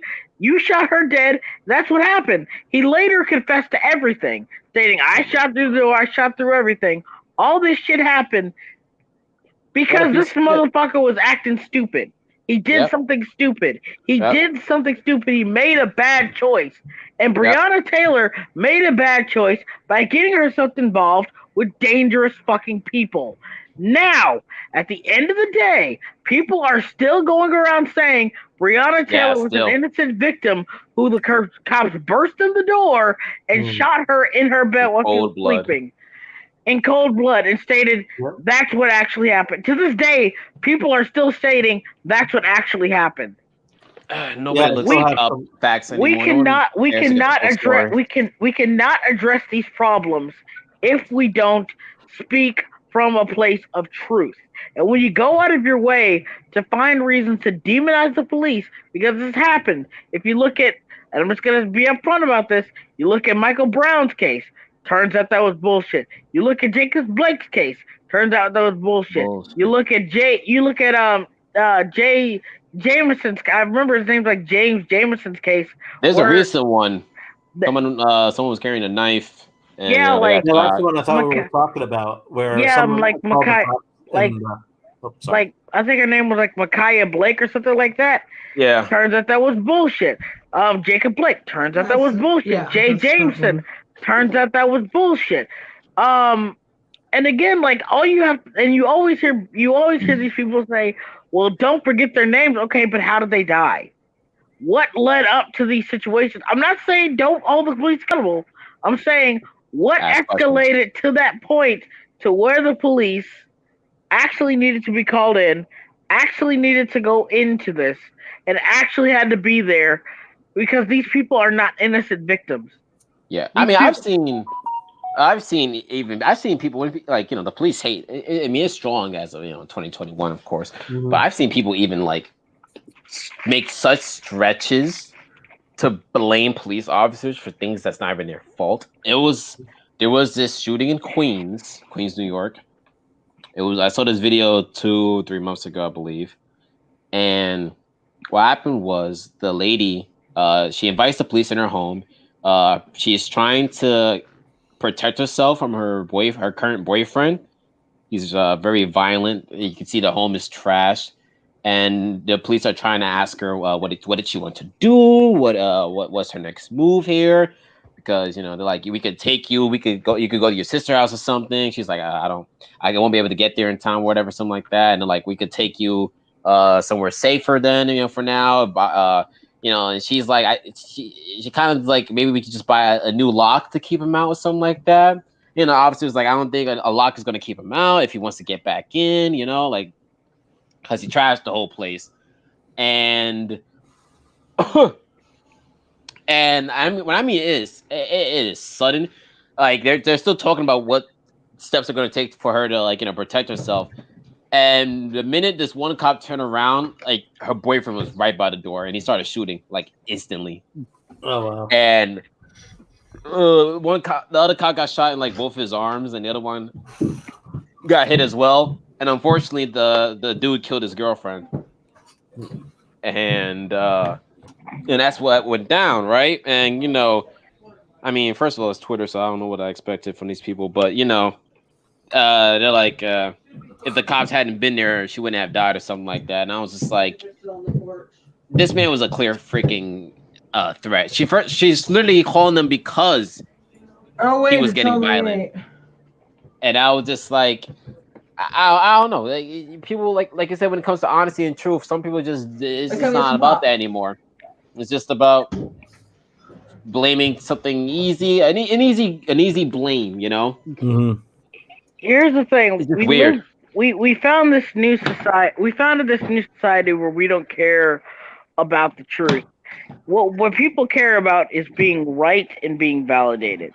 Oh yeah, That's Being more morally important. right, Is that morally what's right, always been? mm-hmm. and Moral morally superiority, I validated. thought pretty that was much. always Yeah. society. But like, yeah, no, but not no. to this We live in a degree. society. I mean, like, with society. But here's the thing: like, people tend to we now live in an era where we're putting our morals above our ethics. Yeah, Where we don't think two steps ahead. We want an immediate solution. We want an immediate, and I think it really does tie into like this, and I think like social media Instant really does gratification. exemplify that. yeah. And Nobody cares about cause; they just care about effect. Yeah, they just want an immediate solution. I do think like social media has exemplified that by having this idea of everything should be instant. Everything should be like, oh, it happened like that. This happened, Yeah. and everything's personal. The story Everything, should be out immediately. We should all know exactly what's happening. Names, birth dates, everything, location. It's like yeah, the like story takes time to unfold. Oh. You gotta everything wait. everything is personal and instant in this new world, and I Mhm. think that's reflect. And You I know, think I've that. And also I think that's realized. What? what. Oh, the ignoring of things for a narrative, like the fact that I keep noticing Gotcha. people ignoring the whole blue sky tax fraud for this narrative of big bad Disney. Yeah, I hate Disney too, Whoa, but I it didn't really even looks hear like about Blue that Sky one. did some tax fraud. Oh wow. Yeah, everyone keeps going, oh, that's just a clickbait site. That's just supposedly they filed their taxes wrong for like 5 years, and they almost like 49 million in fraud in like tax They fraud. got caught. It's like Dang. people would rather believe that Disney would only buy competition just to get rid of it, or because of a I gay mean, movie instead of I tax mean, I evasion. mean, It I I'm mean, not doesn't saying believe they I mean, wouldn't, but at the Yeah, I'm same not gonna time, lie. I was hearing Blue kinda Sky happy. did tax evasion is pretty funny. Yeah, I'm not gonna lie. I was kind of happy to hear that. Well, first off, I was pissed off about Blue Sky closing down. This is before I heard about this tax stuff. But when I heard that Noelle Stevenson's movie was getting canceled too, I'm like, I'm not so sad anymore. A win's a win. Fuck her. Man says sacrifices need to be made. This is a worthy sacrifice because, again, fuck her. Definitely, I mean, definitely. like, Or is that the She-Ra person? Yes. That is the She-Ra person, and let's just say that I'm not exactly her biggest fan. Yes. I am in the same boat. With, And when I say not her here. biggest fan, she likes to do a tactic. Our friend Troy likes to call hide behind the rainbow. Yes. It's a strong tactic. It seems to work with any media that you put the rainbow in front of. It works well. It works well. I mean, they pretty much came right out of the gate swinging the moment that they showed the new designs, because I think they knew that people were not going to like them, and lo and behold, it ended up happening. It's like, seriously, did no one try to edit this? I mean, nowadays, if you really want to protect your franchise from getting insulted before it comes out, just immediately before it even drops, before news come out, say one of your characters is gay. So when the time comes, you can call everyone homophobic. Boom, boom, bang. That's pretty much what happened. Literally, They're doing that with I think they're doing that with it. Yeah, it's called Dominic, she would deserve better. It's the movie about like it's that super boomer movie. What's it called? Pretty much. Oh yeah, Mitchell's versus Machines. I was gonna watch it too. I mean, I still am, to be honest, because I already knew she was gay. The pin was there since the first trailer. They didn't need the same thing. Oh my god. Yeah, like she's got queer energy. Dude, the girl radiates it. She radiates queer. Like they didn't say anything. We knew. And then the rise and fall of Nickelodeon said, oh my god, it's confirmed that she's gay. That makes her the first LGBT protagonist for a mainstream Sony movie or whatever. I'm just like, and then like they have to break it down like all the way. then first like LGBT film chapter of a Sony animation film. And then like he said, this is a big deal. I was tempted to say how. I just wanted to retweet. I just wanted to retweet with the word how. Stuff like that is gonna cause some people to. You want to get people to fight about a movie, been a bigger and the deal, movie they doesn't never want said this. it. Yeah, like I know for a fact this movie's not gonna even focus on that. The movie's about family. The movie is about bonding between a mother, a daughter, and their father. I could tell they're not. This is stuff the media is pushing, and that's gonna cause people to argue over. Hey, why is she gay? This and that. Why is she this and that? It's like, bro. Don't let the media make you guys think about this stuff when the movie is probably not even gonna focus on it for not even a second, bro. Like, just don't get them. Let me. I'll just tell a real world anecdote. Anecdote. Kid that teenager I was watching. Right away, I caught it. She had the bisexual pin on, and I caught that right away, and I was like, okay. And no, I'm talking about like a real actual kid. So I'm saying that character wearing that pin, it's like that makes a lot of sense. Like, I'm talking about a real world experience I had where I caught a kid wearing a bisexual pin, and she didn't know I knew. Oh, I fucking knew what it was. I was like, I know what that is. And she starts kind of smiling and half biting her face, and of course my mom goes, "How do you know you're a bisexual? You're 15." Oh boy. Oh well, I mean, 15. You get that age, you start looking at things like, hey, that does turn me on. You look at something like that, it's like, you're 15. You start to know those little things. It's a little weird because. Okay. Yeah, it's a little weird because when I was 15, which was a very different era, 2005, you didn't fucking go around flaunting that. You really you got made fun of it. Like, you could only even sort of hint at it if you were even close to being popular. Yeah, definitely. My school, it was popularity. Yeah. Yeah. And I remember this girl who I hated and had a feud with. She was a total psychopath. So we found out at one point she decided to make some big display about her and her girlfriend making out in front of everyone to prove those homophobes. So did it work? They do that, and they get laughed at and booed, and you're gross. Nobody likes you. Stop doing that for a day. Nobody liked her. Oh, for some reason, she thought I was the only person who hated her. She didn't. Oh, no. When I mean this girl was psychotic, I mean she was like actively she was a psychopath. Something I just want to make sure that my friend who is I'm not laughing that she's gay. I'm laughing. But my friend who is gay, I know. Just making sure. She tried to flaunt her girlfriend in front of me. She tried to flaunt her girlfriend off in front of me to look how happy we are. And me and my friends just burst out laughing. We thought it was the funniest thing. Like, we didn't realize who it was. We were like, okay, how is that supposed to show me anything? I'm here with my friends. I don't want to be friends with you anymore. What are you showing to me? I never dated you. What is this supposed to prove, bitch? But my actual gay friend found out about her display, and he was like, for a second I was gonna say that was so brave of her, and then I found out that after it happened, she went around going, why is everyone making fun of me? Why is everyone saying mean things to me? And he was like, wow, you go ahead and put on this display, and then you immediately go, why is everyone not immediately loving me? No one likes like, it's kind of ironic whenever it's kind of ironic whenever they go out of their way to claim, whenever like again going back to the whole Falcon thing where it's like, I'm a black Captain America and people don't like that. People do understand that makes you come off as weak, right? It doesn't make you come off like you. It's not. It doesn't make you come off as strong. If anything, think about it. People who actually do think this way do hate you for being, let's just say, for example, a black Captain America. It kind of does go at it. Doesn't that give them like the strength they need to know that this does bother you? This does see you as just a hindrance. And think about the enemies you actually have who can like exploit this type of shit. Like, wow, You're really gonna let the fact that some people, and this isn't even like people are actively trying to attack you for it. Yeah. This is you flaunting it, saying, "Yeah, this bothers me."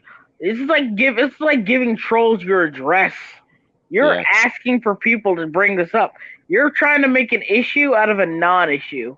It's like because he makes the whole speech about how it doesn't bother him, but it's like, yeah, but if it, kind of seems my dude, you could have just all this could have been avoided if you just took the shield in the first place. Like I don't know, I find it weird in the superhero world to be insecure about things like that, especially when you're like if I was him, right? Like you guys too, by the way. But please, I'm sorry.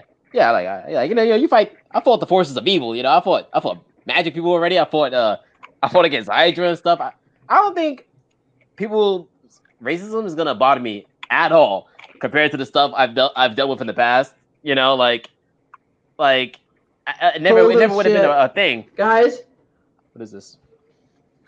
I think racism lost. What? Is this real? Apparently this is real. This came from her Twitter. I don't know if this is confirmed by the director himself, but when you watch Thor Ragnarok, do you ever get this feeling that these two have any romantic feelings? No. I got no feelings watching this movie because there was not a solid damn script to follow since everyone's just winging lines and stuff. People do not know how much I hate this movie with a passion. I hate it so much. I think I told you I hate it more than Captain Marvel. I really do. Wow. I do. That's how much I hate Thor Ragnarok. I rather watch Captain Marvel. Wow. Wow. Damn. Wow. Captain Marvel is just a Captain Marvel is just a Captain Marvel movie. Thor Ragnarok is two of my favorite storylines put into a blender and ruined. Wow. Michael Jackson dressed as a samurai. I found pictures of Michael Jackson dressed as a samurai. Do you have the link? I'll put it up. But it's on Twitter. Let me try to find it to send it to you. Yeah, if you send me the link, I'll I just reposted. We already have Sam Jackson as a samurai. I don't think we. But anyways, this is just one of those things. It's God, because I've seen this movie like 5 times, and I never even remotely closely got to that. I've seen more romantic feelings for Hulk and what's her face over here? I can't remember. Valkyrie. Valkyrie. Yeah, I saw more chemistry between those two. Oh, Hulk and Valkyrie bang, definitely. Why did you watch Thor Ragnarok 5 times? Well, me? You suggested. Yeah, it happened to be on TV, and I'm actually just doing some work, and it happened to be on there. Well, the first time I saw it in the theaters, I'll admit that. Second time, what was it? I don't really care. I don't really care. I'm just messing with you. Some people are serious, man. I sent them. They're in the private. Yeah. All right. I don't remember if I saw the movie in theaters. No, I saw it on TV. I just remember it just pissing me off.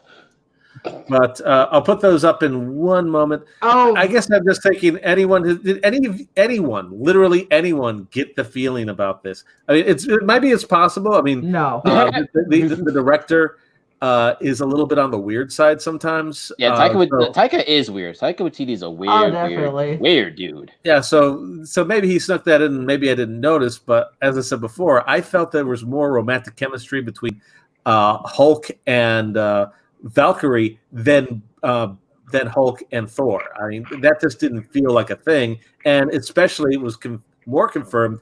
When in the freaking Avengers movie with what do you call it? Infinity War and Endgame, because you never saw them even remotely get close to each other after that. I mean, Hulk didn't hang out with Thor, so this seems like complete bullshit.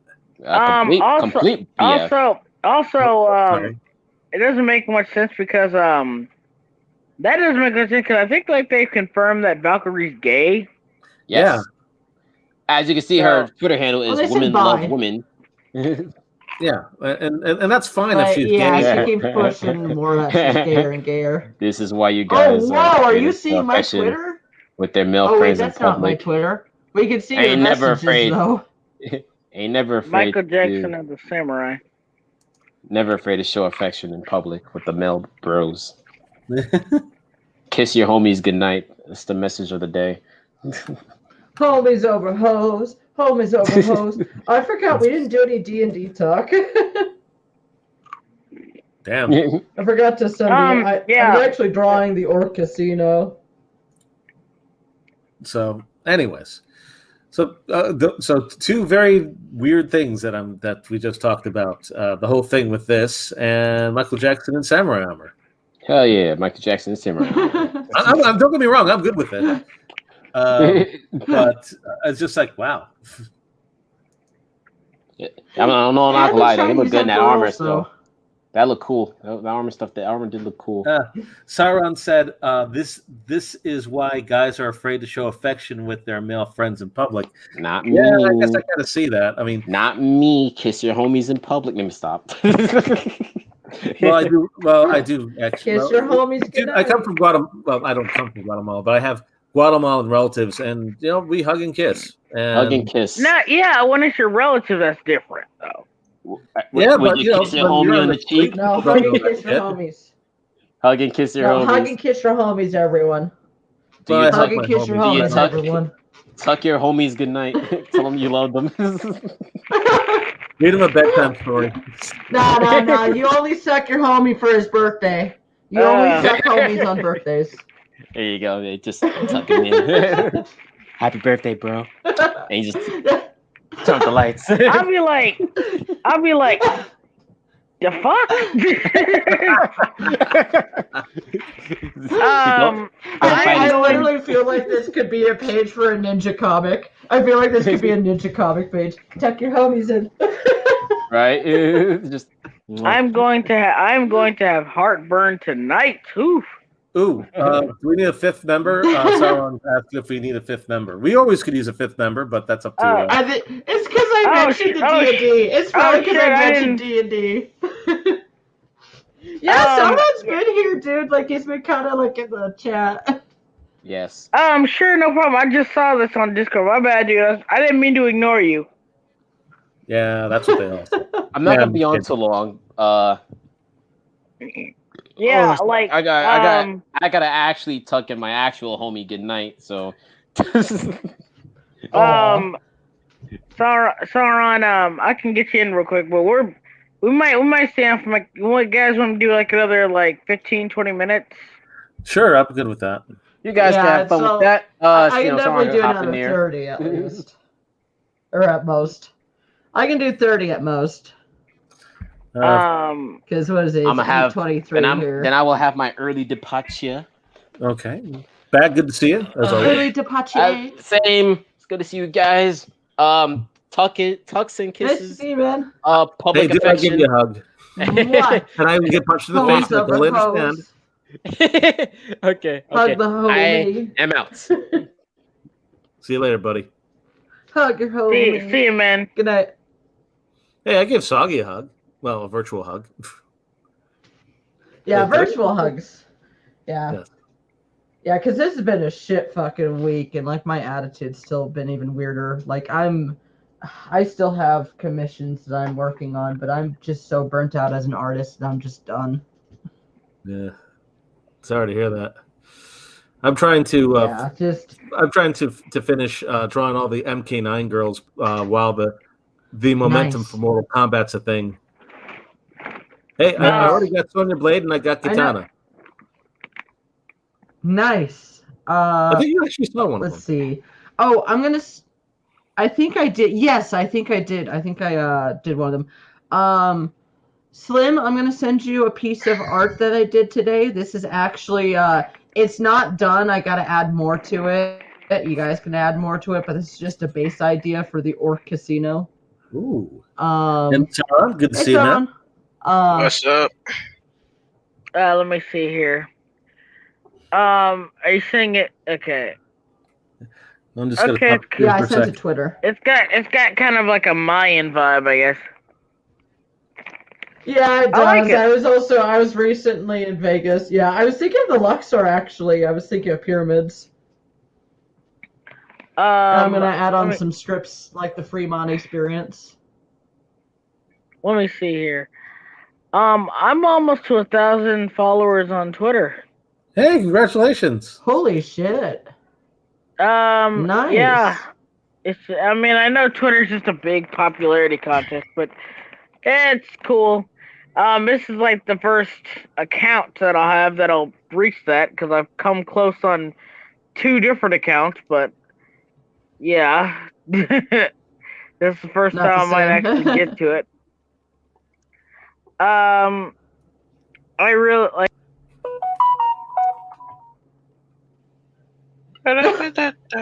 Sorry, that's mine. Wow. Jesus, cyborg. All right. Sorry, I had to take a shot of something. Well, I didn't have to. I did. Oh, delicious. It's not that delicious. It's just your standard rum. Yeah. Ooh, good. That sounds pretty good. See, the I've thing been really was burnt like, out. I've been trying to do the D&D art. Oh, sorry. Oh, sorry. I was just gonna say, like, when I sent Slim that message trying to come in, because that was back when you guys were talking about like the whole like black representation in movies, and I got my own opinions on it. I was gonna like flood the comments with it, but I figured it might be better if I just had the chance to come in and talk about it. But we can go back to that.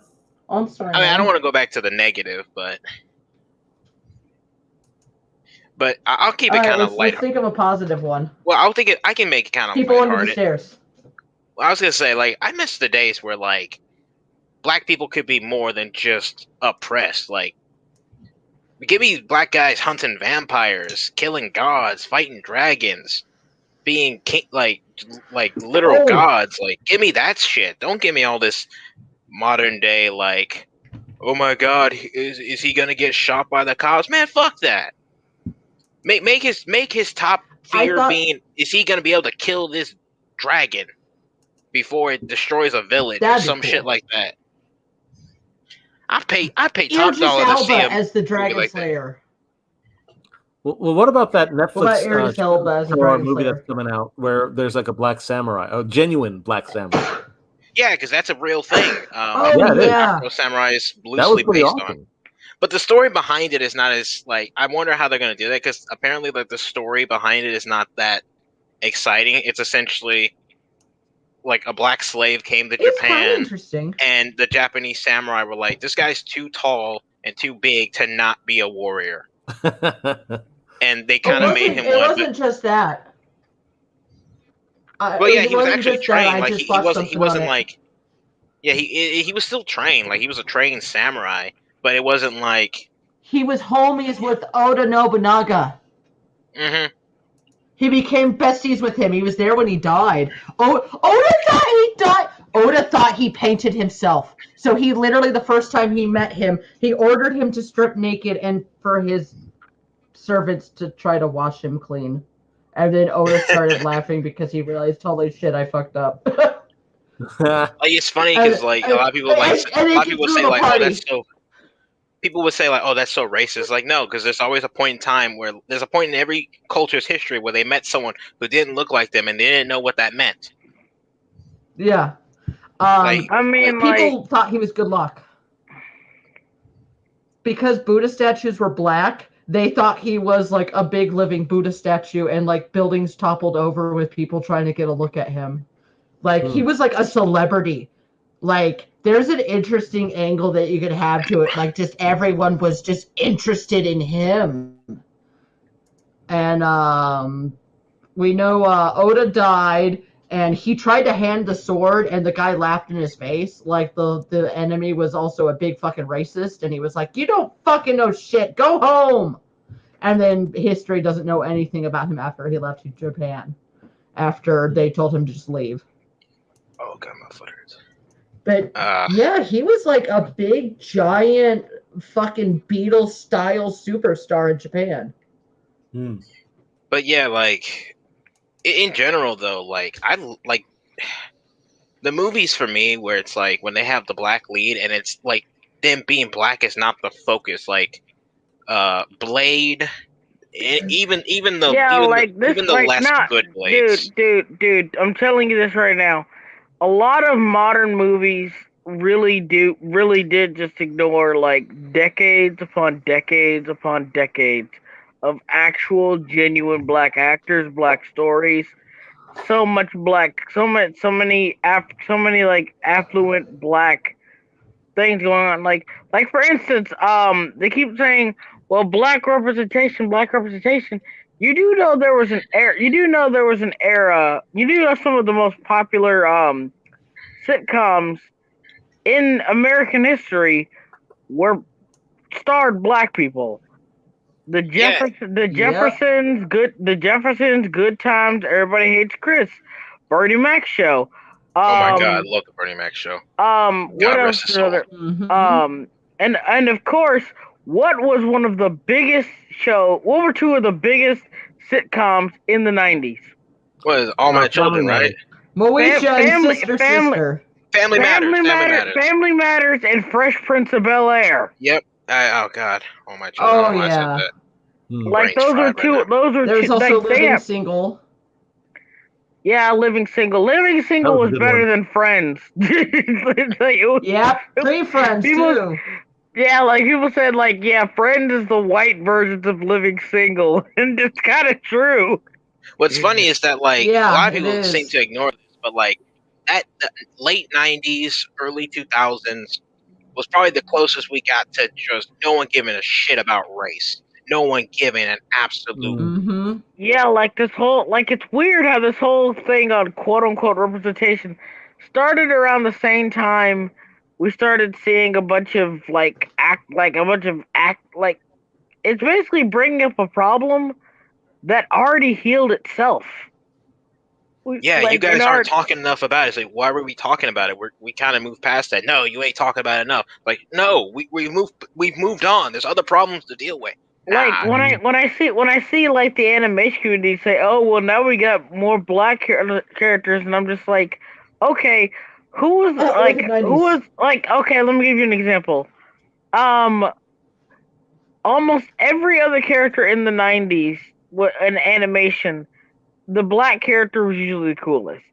Gerald from fucking Hey Arnold was like the coolest character. Yep. What's another? This is just Cyborg. Funny about the 80s. It's not 90s. That's not 90s, but early 2000s. It's early 2000s, but it still counts. But Cyborg was insanely popular from Teen Titans.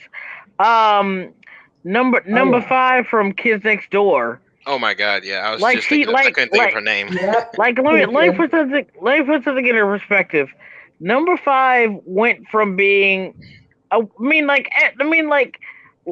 be real here. Number 1 was kind of like the main character of Kids Next Door, right? Especially later on, yeah. Oh yeah, like later on, he was like the main character. Everyone ultimately agrees like number 5 was probably the closest thing they showed to a second main character. Well, I mean, she was the backup leader. She was the second command. Yeah, she was. She was second in command. And what made it cool is like they actually went deeper than that. It's like, why isn't she the leader? She's like, solo episode. What's her name from Danny Phantom? Valerie Gray. Yeah, she was the next best character in the whole show. Yeah, like she was like I keep telling people I got ratioed by Poe for this. And I outright said her and Danny have way more chemistry than Danny and Sam. Yeah, he had the nerve to say Paulina was better. I was like, fuck no, Paulina was a bitch. She was a bot. She was a thought. Yeah. She only liked him because she only liked his superpower version, not the real him. She only liked him for clout.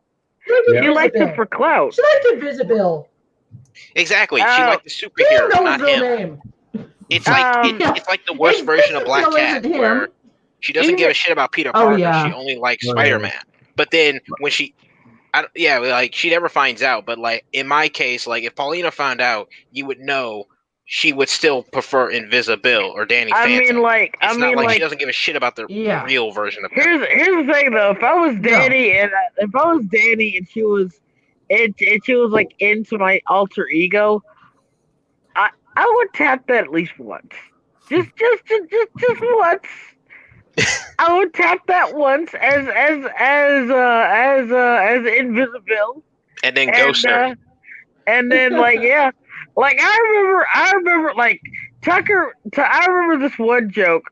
I don't know how they got this past the censors, but like one of the first jokes they make in the show, and Tucker's like, so wait, you can literally overshadow people, you can overshadow whoever you want, and then like he says, hey, can you do something for me for like 5 minutes? And he's staring at these two girls over there, and I'm like, I remember that because I have the series on DVD, and I remember that.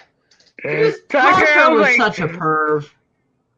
Yeah, he was also. I remember he was also a furry. Like he said, okay, he was like a wolf queen girl, and he was like, okay, that's kind of hot. Then she like turned to a werewolf monster thing. And he's like, still think that's hot? Yeah. He's just like, yeah. Yeah, oh man. But yeah, like another character talking about like the cool black character, Tucker. Sorry.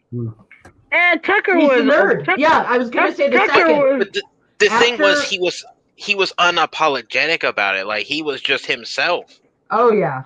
And that's the thing. It's like nerd. He had that like confidence in the sense that like he's the nerd. He gets picked on too, but he's not ashamed of it. He's still being who he wants to be. Can we talk about the second most archetype?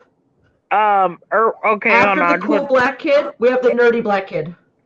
We got the nerdy black kid afterwards. The nerdy black kid is what I was when I was a kid. When people say, I remember like there was this thing on Twitter where they said, okay, retweet what the first character you saw yourself as accurately portrayed in media, and I had to pick Erwin from fucking Billy and Ben. I remember that. And you picked that picture of him licking the lime. And I was like, I fucking hate you guys. And that's like, I saw that picture. And I was like, that's images you can hear.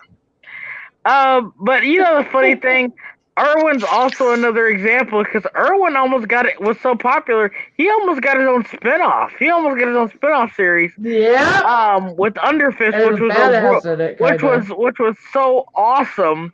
But the reason they didn't go through with it is because Maxwell Adams' contract with Cartoon Network ran out.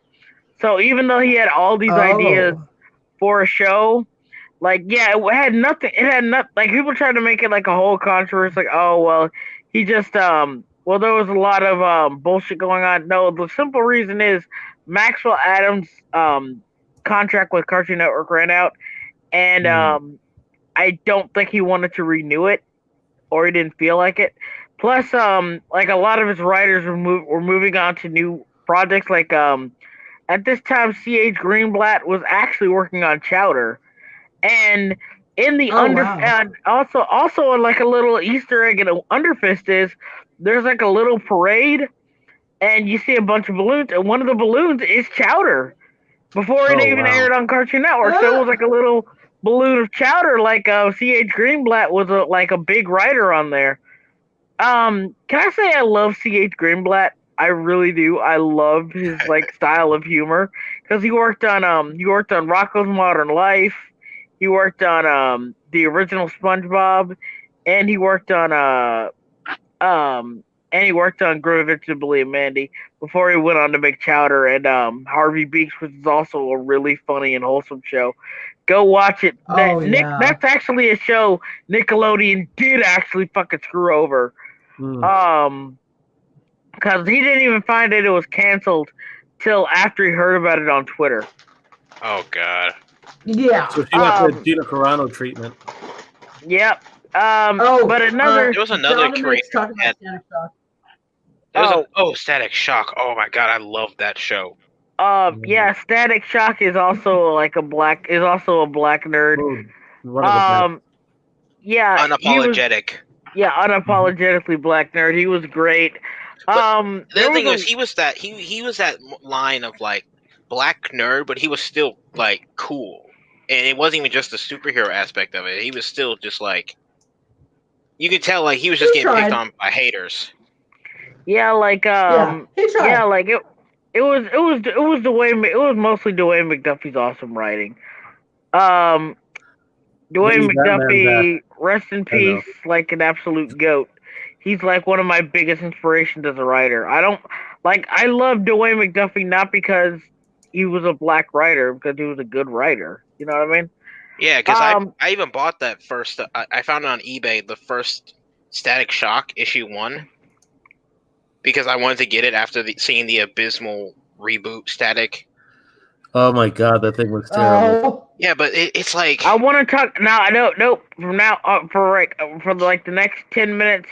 I want to be completely positive. I want to talk about more. Oh, no. cool I was black going to say, characters. I was talking about the Static Shock. I'm about to talk about Static Shock, the show. Static Shock. Static Shock is a good gay character. Yeah, Richie. He's got a gay sidekick. Remember that? Yeah, Richie.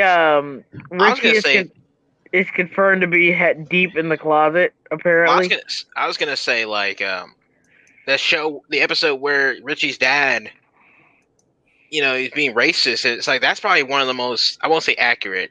That's probably one of the most, and it wasn't subtle either. But that was probably one of the better representations of dealing with a racist parent that I've seen in a long time. Mm-hmm. But here's the funny thing. I can't get over how Richie said, "Dad, I can't believe you drove my friend away. If it wasn't for you and your racism."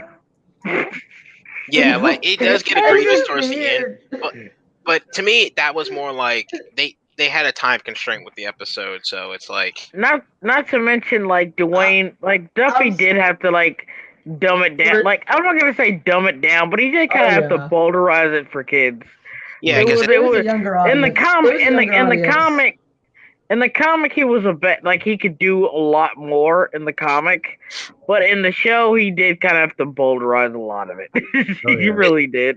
Yeah, but still, going to the positive though, Static being especially. Episode, go ahead. Did anyone else get the feeling that Richie kind of had a little bit of a crush on Virgil in that episode? It's like, Dad, you drove away my boyfriend with your racism. I don't think that. I think even though again, Richie. I'm just saying he had a little crush for a little while. I'm not saying Richie was they were just a little bit. But that's what I mean. He quickly realized, Virgil's my friend. Soggy. He realized he's into my slur, man. Soggy, I'm just gonna be right now. I think he got shipping goggles on because these two were basically brothers. Honestly, they were brothers. Except for that one episode. Another thing about that show except for that one episode and slightly crushy. But that's what I mean. It only comes off that one episode for a hot second, and then the rest of the series, they're just normal bros. It's that one episode, it feels like he's like a girl yelling at their dad for chasing away their boyfriend. I don't know why, but that's another thing about that show, though, is comes off needy in that the way it depicts Richie and Virgil's relationship. They're genuinely best friends. They are brothers in the sense that sweet guys. I can't remember exactly, so you might have to refresh my memory. Where when he gets superpowers, he straight up tells Richie. There's no hiding it. It's yo, check it out. I got fucking superpowers. And it's to me, it's in a lot of shows and a lot of superhero stuff, usually even the best friend doesn't know. When it comes to high school superhero, they try to keep that shit to a Mark minimum. And Will. No, he got powers. He was like, yo, Richie, check out the fuck I can do. I'm Raiden, bitch. Oh, that's great. Yo, check it out. And then another thing about that show is that how it just how he has a lot of tie-ins to the rest of the DC AU where he runs into Batman. Oh yeah. But Batman it never respects him as a hero. It's that's never, the highest honor. It's not. Here's the thing. It's not even forced. It never feels like. It never does. It's usually nowadays it's oh my god, it's Batman and he called me great. No, Virgil has to actually prove he's a fucking hero. Yeah, Batman hates him at first. Batman's get out of here, kid. And then I'll never forget that scene where they take on the Joker, and the Joker's in a truck. He's like, Batman, help me. But he's got an electric joy buzzer. He reaches out, he grabs someone's hand and electrocutes him, but it turns out it's Virgil, and Joker's just oh shit. And he's like, that tickled. My turn. Just fries him. And Batman's just not bad. I was like, That is like the best compliment he's almost ever given to anybody. And I was thinking, somewhere in the world, Dick Grayson, he's like reading something, and he just gets like a sense, and he's just like, "Son of a bitch." People keep saying like Teen Titan like Teen Titans can take place in the JLU, and I'm just like, well, supposedly it was supposed to.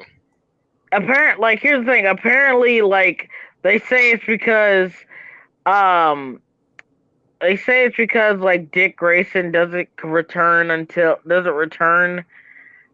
It's gone for a while during Justice League, and the new Batman Adventures takes place. It basically Teen Titans takes place. I know it's bullshit, but Teen Titans takes place between Batman the Animated Series and Justice League and Justice League Unlimited. And that's why. Then they say that's why I like a lot of stuff, like when he comes back as a Nightwing and stuff like that, because he's been training with the Titans and stuff. I don't know. I think it's BS overall. Yeah, because like with those shows, it's like it's very clear that they were. And this isn't a criticism against them, but they were very much playing it by ear. Like, because like I do remember, because I always forget that Batman Beyond came out before a lot of the later ones, and in that show, it is specifically said that Batman was never a member of the Justice League, or he wasn't like a full-time member. Yeah. They keep trying to paint it as a part-time, and it's even referenced in the original Justice League show where he's like, "I'm not really here." It's very clear that they're trying their best to keep the continuity, but then when Justice League Unlimited comes out, they're kind of like, "All right, fuck it, he's a founding member. All right, we're not playing this game anymore." I mean, so it's fine. Like, I'm okay with it because the shows, as they stand alone, they are still good on their own right. Guys, and I do appreciate them trying. Dominic's also bringing up Icon and Rocket. Oh yeah. Oh yeah. I was just about to bring that up too, because I saw him mention Icon and stuff like that. And it's like one of the things that pisses me off when it comes to like people talking about black superheroes and like less represented characters, and they're always like, well, you keep saying make new characters, but you never want to read them. It's like, how about this? How about instead of making new, first of all, the new characters usually make suck. Let's get that right off the bat. A lot of these new characters flat out suck. Second, though, you have all these characters, and it's like, why don't you use? It's like, just use the ones you guys have already made. Yeah, like the number of people I've seen, myself included, like I would kill to see a Jon Stewart Green Lantern movie. I know he's probably one of the more popular black characters, but still, like, love him. You can get away with it too. It's just the simple fact, like the Green Lantern is probably the best superhero persona of having multiple people don the role and not it be that bullshit like, oh, it's just a mantle. It's like, no, it's not even a mantle. Most Green Lanterns are active together. Like Hal Jordan, Jon Stewart, Guy, what's his name? Guy Ryan. Kyle Rayner, Guy Gardner. Like usually a lot of those guys, they're active together. You don't even have to replace one. It's literally like you could literally do multiple runs of Green Lantern and just let readers pick which one they wanted to read. Like there's 4 Green Lanterns and it's 4 completely different characters on 4 completely different adventures, and it's perfectly fine and it fits within the continuity of a Green Lantern story. There's too many fucking. What does it say?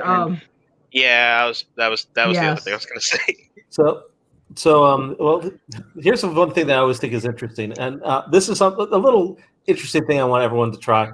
Can you think of 10 black superheroes or heroines off the top of your head? Sure. Storm, Black Panther, Jon Stewart, Miles Morales. Hang on a second.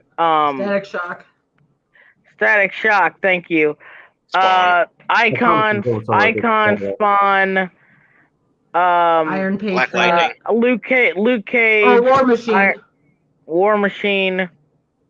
Black Lightning. Black Lightning, of course. Steel. Icon. I don't know if someone said it already. I already said Icon. Okay, yeah, I didn't know. I already got 10 Blade. Mr. I already got Terrific. 10. Mr. Terrific, Okay, yes. cool. Well, appreciate that. How many Latino ones can you come up with? What's his name? Oof, Reptile, that's a Blue little harder. Beetle, Yep. Fire. There's a She's lantern. one. Oh yeah. Yep. Starfire, Red- technically, if you base off her inspiration. No, Nah, she's she's an alien. orange. She don't count.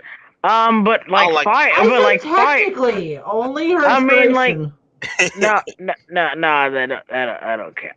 I'll give you one. Jessica Cruz. Jessica Oh yeah, Cruz. that's right. Yep. Spider-Woman. Flores, the new Flores girl. Mm-hmm. You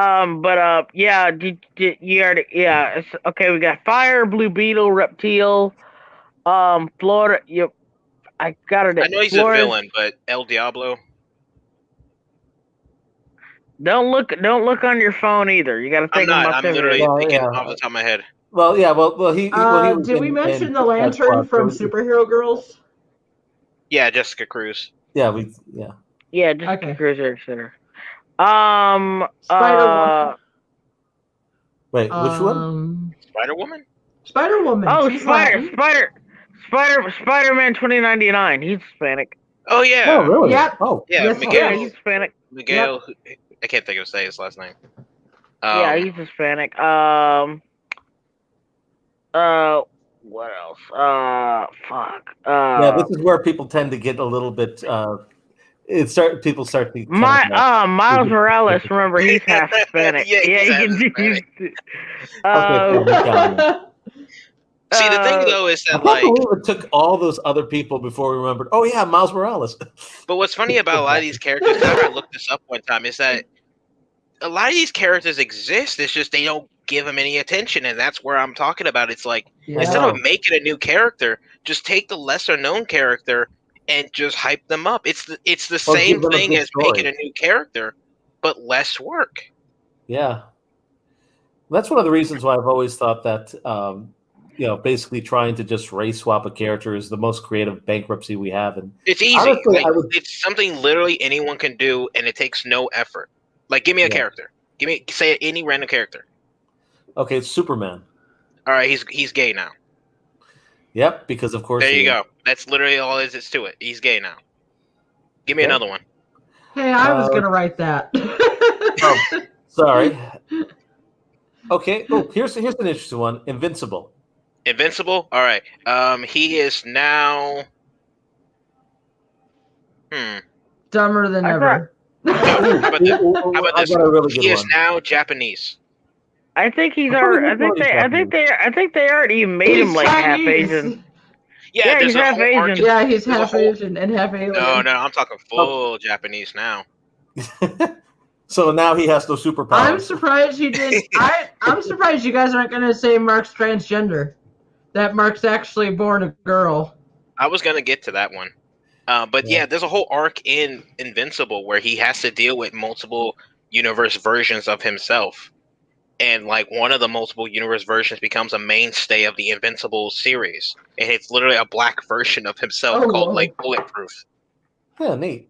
And like that's the one thing I love about Invincible, in the sense that like it's not just a parody of superheroes; it's its own superhero universe. Oh yeah, it's not like The Boys where it's a loving parody. Yeah, The Boys is more of a parody / deconstruction of superheroes. Invincible is more like it's just its own universe that has parallels, but it doesn't necessarily ride out those parallels. Like it's like more Watchmen. serious Venture Brothers. It's like Watchmen. Yeah, it's more Funny like Watchmen. Honestly, serious Venture Brothers. Like the main parallels are the Guardians being a direct homage to Avengers / Justice League, and Omni-Man being a direct homage to Superman. Aside from that, that's pretty much where it stops. The occasional tropes here and there, but for the most part, it's its own superhero universe, and I love that. Oh yeah. Can I ask a question? Yo. Do you think Ron and Kim fucked, or do you think they waited till marriage? Oh, you know that they fucked before marriage. The moment that they confessed to life, they probably did it right then. Doesn't Ron still have like monkey god powers? Oh Yeah. God! Like that's something that's always bothered me in the show, where it's like he gets his butt kicked, and it's like, you have the powers of a god, use them. Like, here's the thing: he can't control or activate them whenever he wants, and like the weird part is, I think like I don't know if he does this on purpose. I think like here's the thing. Here's my head canon on the whole thing. I think that Ron purposefully doesn't use his monkey kung fu just for the sake of Kim, just for the sake of her ego, because he doesn't want to like outshine her. He wants. I mean, like I know that kind of sounds misogynistic. That I want it to sound. No, I think it's grossed out. Yeah, it's so funny to me because that was I can't remember. I was watching like an episode. I remember this specifically. It was years ago where I was watching an episode and he was just getting his butt handed to him, and I just thought to myself, doesn't he have these powers? Like, why are they not kicking in? Why didn't they not activate? Just use them. But here's the thing. But here's the thing. Like he's apparently at least somewhat of a master of monkey style kung fu. And the weird part about it is there's one episode where he gets zapped by this. What'd you say? There's an arc of ninjas with the monkey magic, and it turns out his family has an adopted sister that's actually a chosen one from the ninjas. Oh yeah, there's like even more with it. He just hates monkeys. I think that's why he never uses the powers. He just really hates monkeys that much. I really like. Here's the thing. Like, there's this one episode. It's like this one episode where where basically it's happened once already, but apparently there was this ray that made him evil again. Yes, that's happened at least twice in the show. I remember that, as you say. And he becomes evil again, and when he's evil, he's actually competent, and he starts using his master level monkey kung fu flawlessly and beats almost everybody. And it's not so much that Ron isn't capable of doing it. It's just for some reason he actively chooses not to use these abilities, and I don't know. I would love it if there was like a scene and maybe like a future, like some kind of like years later kind of movie where it takes place in the future, where like Kim's in danger and he literally just returns to Monkey and just goes ham on a bunch of bad guys. Like that's the thing. He's like, I promise myself never again, but for you, I'll do it. He did that in the finale though already. He did. I haven't seen the finale. That's literally the finale. Like, I forgot that show actually got a legitimate end. Yeah, apparently he saw with the ninjas. Yeah, it's a mini arc with the ninjas. And anyway, but there's this intergalactic hunter guy, and that one giant like Amazon she thing that teams up with Draken. He brings him back so he could hunt Kim down, and he says he's going to stuff her and put her on his wall and shit, and that's what pushes Ron over the edge. Because he's a hunter, intergalactic hunter or whatever, and that's what when he says I'm going to basically kill her and mount her on my wall. That's actually what pushes Ron over the edge. He unlocks his mystical monkey powers and kills both of them. And the creators even say that's the first time. That's the first confirmed killed characters in the entire show. So Ron kills two people because they threatened Kim. Oh wow! And he enters his mystical monk. Even she goes holy shit, the sidekick stepped up. All right, so I just have to say something. All right, so I'm on DuckDuckGo, and I'm just looking up Kim Possible finale, right? Just to see what we're talking about, so I can probably watch it for later. I'm scrolling through the sections, and there's a certain blog website I see. Uh-oh. And I'm just gonna read the title of the website, and I'll let you kind of guess. I'm not clicking on it. I don't want this in my search history, but it is literally titled animefeats.blogpost.com. Okay. Yeah, you probably shouldn't. Yeah, unless you have a VPN, I wouldn't click on it. I'm not digging into this rabbit hole. But like I said, I think honestly, if I'm being honest here, I think that Kim would want to, but Ron would be too oblivious to actually go through with it until they got married. She would be because here's the thing. This is one of the biggest jokes of Kim Possible that a lot of people don't get that didn't get discussed till the fourth season of the show when they're dating, is that Kim never said she didn't want to get together with Ron. It was Ron who kept. Essentially, the joke being, at the end of the day, it was Ron who was keeping Kim in the friend zone. All these years, it was Ron who was keeping her in the friend zone. I remember seeing something talking about that where it's basically saying Kim never not showed interest in Ron. It was Ron who was kind of just she's my best friend. I ain't doing that. And then Ron,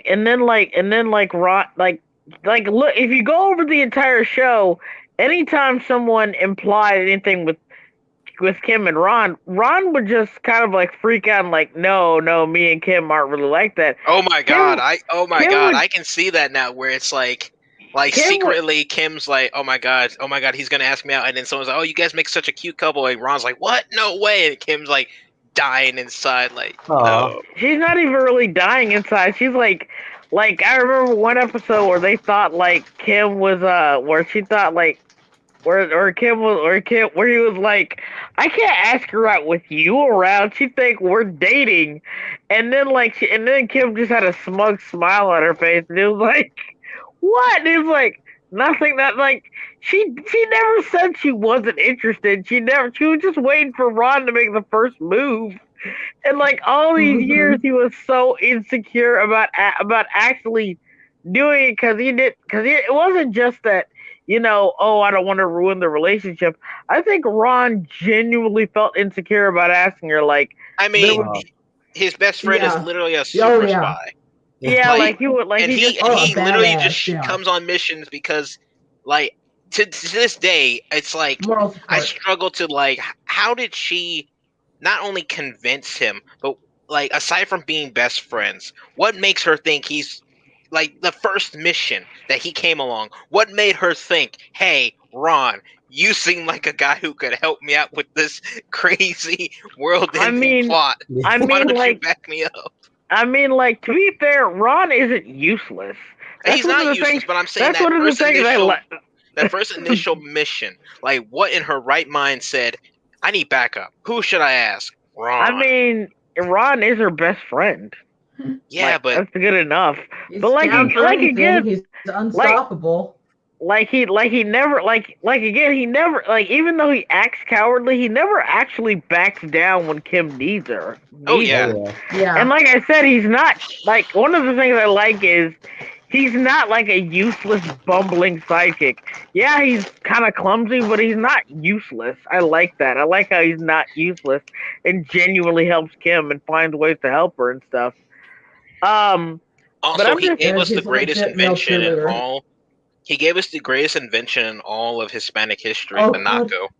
He gave us the Naco. But it's really I just can't get over how funny that is. Once you go back and watch the show, it really is a pretty funny joke. After all this time, you rewatch the series, and it's Kim never says, "Oh no, I would never date Ron." She's me and Ron just aren't dating. We're just never. We're just not. I'm just pointing out facts. We're not dating. And then whenever Ron gets asked, it's ew, no, I would never date Kim. And then there's this one scene. And then like there's that one scene from season 4 where after dating, and then like she gets mad at Bonnie for kissing him, and like Ron's trying to defend himself, and he's like, "Hey, I was the kissee, not the kisser." She was like, of course you didn't kiss her. It took you over 10 years to kiss me." And then you do realize, holy shit.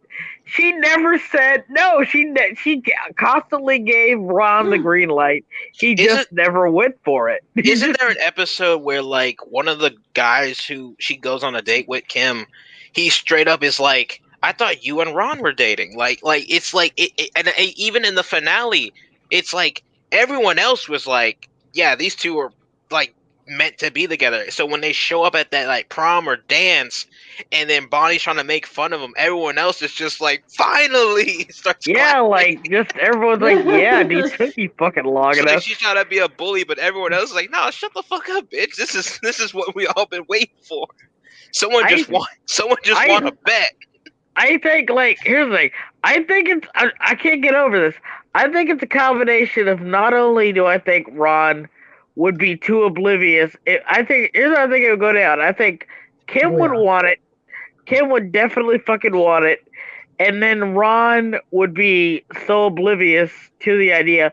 And not to mention, like, I think Ron is genuinely afraid of Kim's dad. Because remember what he said? Remember when they thought they were actually dating with the mutilator shit? And he's like, if you hurt Kim's feelings or make things go sour, you'll be on a first trip to fucking black hole. Yeah, because her dad is just as smart as Draken. Like just like everything Draken is capable of, he is capable of too. It's every evil scheme. Even more so because he's actually successful. So he's like Draken but competent. So he's like, you'll be on a first trip mission to deep space mission. And Ron's like, how deep are we talking about here? And he said, black hole deep. And he's like, oh. So I don't think he would risk that. I'm literally gonna send you to the edge of reality. You about to meet God, son, and not in the biblical way. Was that? Hey, it would be like Ron. Was that pussy worth it? He's like, yes, it was. He's literally at the edge of reality. He sees some eldritch deity just standing there, and for the first time in all of human history, the eldritch deity acknowledges mankind and just looks at him and says, "Was it worth it?" And then Ron's like, "Yeah." And the eldritch deity is like, "Respect." Think about it. He's like,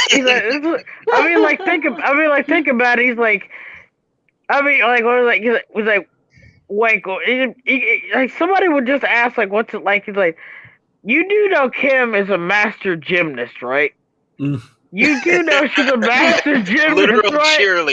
Literal cheerleader. You do know what she is capable of.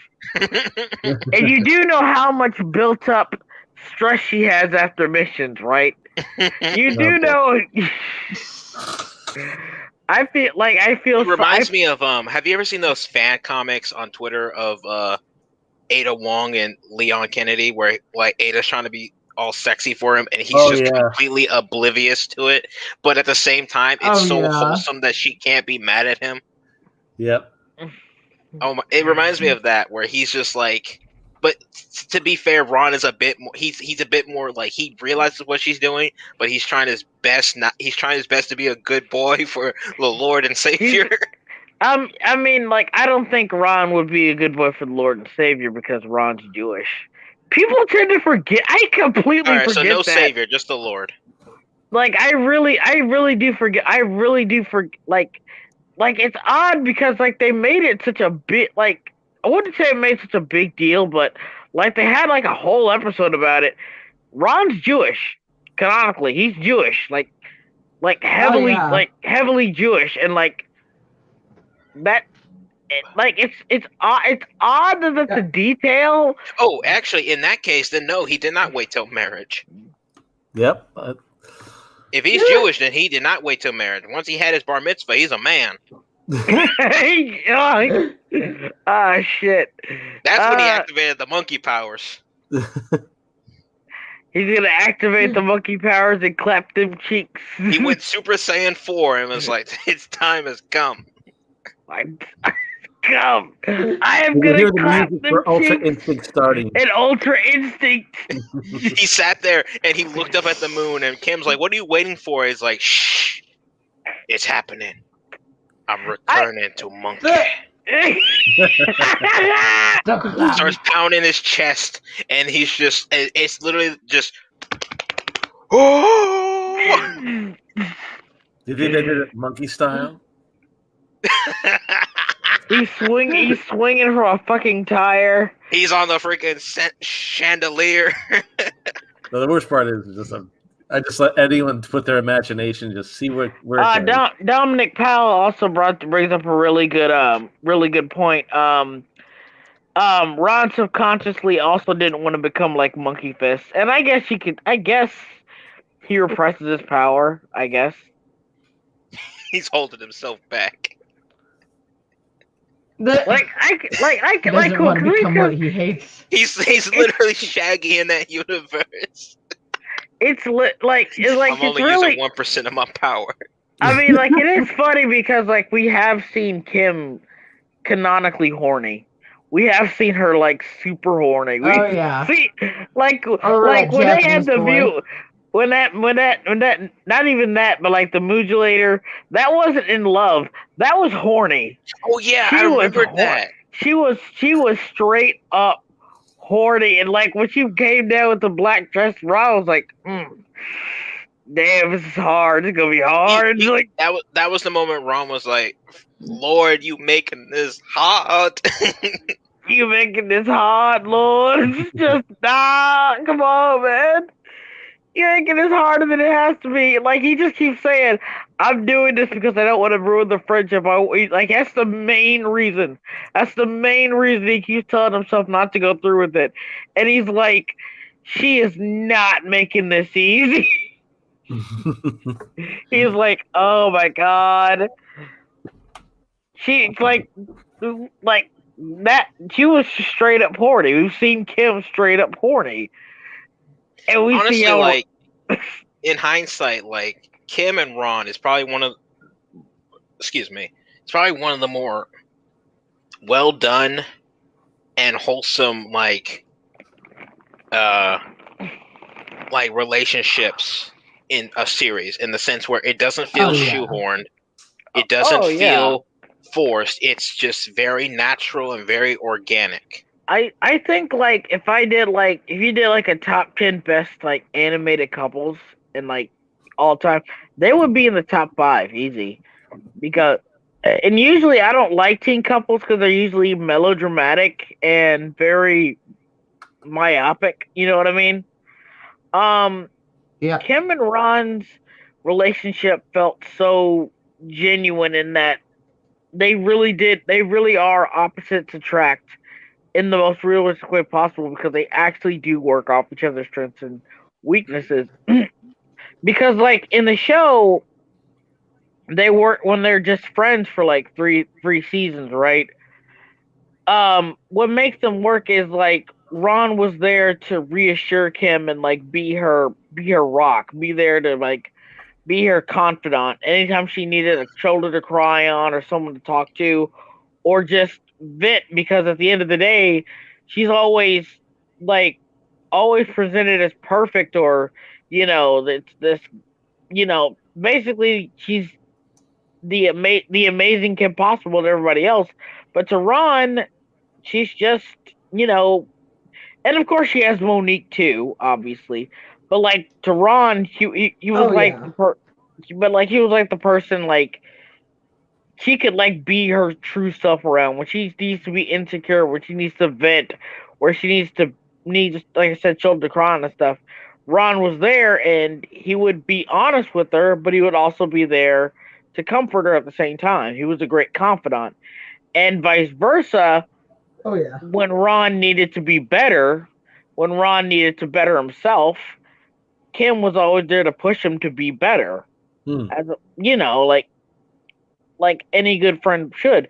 Season 4, what made it so good is even though they were in a relationship, that dynamic never changed. The only difference is the impact of that dynamic did get stronger. So whenever Kim wanted Ron to do better, it hits differently because it's not just a friend looking out for you. It's your partner who wants something in their relationship, and you have to. And Ron feels like he has an obligation to be better for that relationship. Like a good example is the episode where Ron needs to get a job because he doesn't have any money, and Kim could have acted spoiled, entitled, and said, "You need to get a job. I'm embarrassed. I'm tired of the coupons and stuff like that." She just constantly tells him to better himself.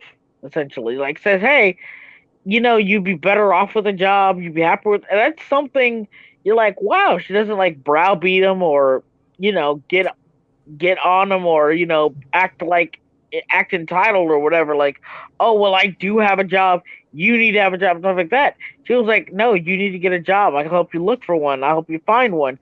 And she finds a job that not only is he's good at, he's actually happy with it because he works at a pet shop and works with animals. Because apparently, because of Rufus, he's really good with animals. But of course he's still gonna order the kids menu, and he's still gonna wear his new vest at his pet shop because he really loves his job. But and you know what? Kim doesn't seem to mind. She really doesn't. She's not embarrassed by it as long as he's bettering himself. That's the important part. And it's so freaking wholesome. I love their couple so much. It's the definition of goals. Relationship goals. Yeah, I'm gonna end the stream now, in 5 minutes. So whatever you guys want to get off your chest, because I found out that StreamYard only lets you do a certain number of hours of streaming a month, so I can't really have these super long streams anymore. Oh boy. Yeah. Oh wow, I didn't know that. Well, Yeah. I'm gonna try to shoot for doing my own stream next weekend. So be on the lookout for that. Oh, okay. I'm trying to set up a topic to talk about, and not necessarily current topic, just to kind of keep it somewhat contained for the first episode. Hey, you're streaming your rules, man. Oh, in that case, yeah. you will all subjugate yourselves to me. Well, we kind of subjugated ourselves to Slim, so how are you any different? Subjugate these nuts, nigga. Okay. What makes you think that's not what I wanted? Joke's on you. I'm into that shit. Homies All right, over hoes. Homies Well, I have over one And thing with I that, need we to get end off the my chest stream. right now. We You end guys it are on awesome. hoes. That's All right. That's the thing. I'll talk to you guys later, okay? that. All right, later. Well, that was Have a fine. good night, guys. Good night. Night. Yeah. Night. All right.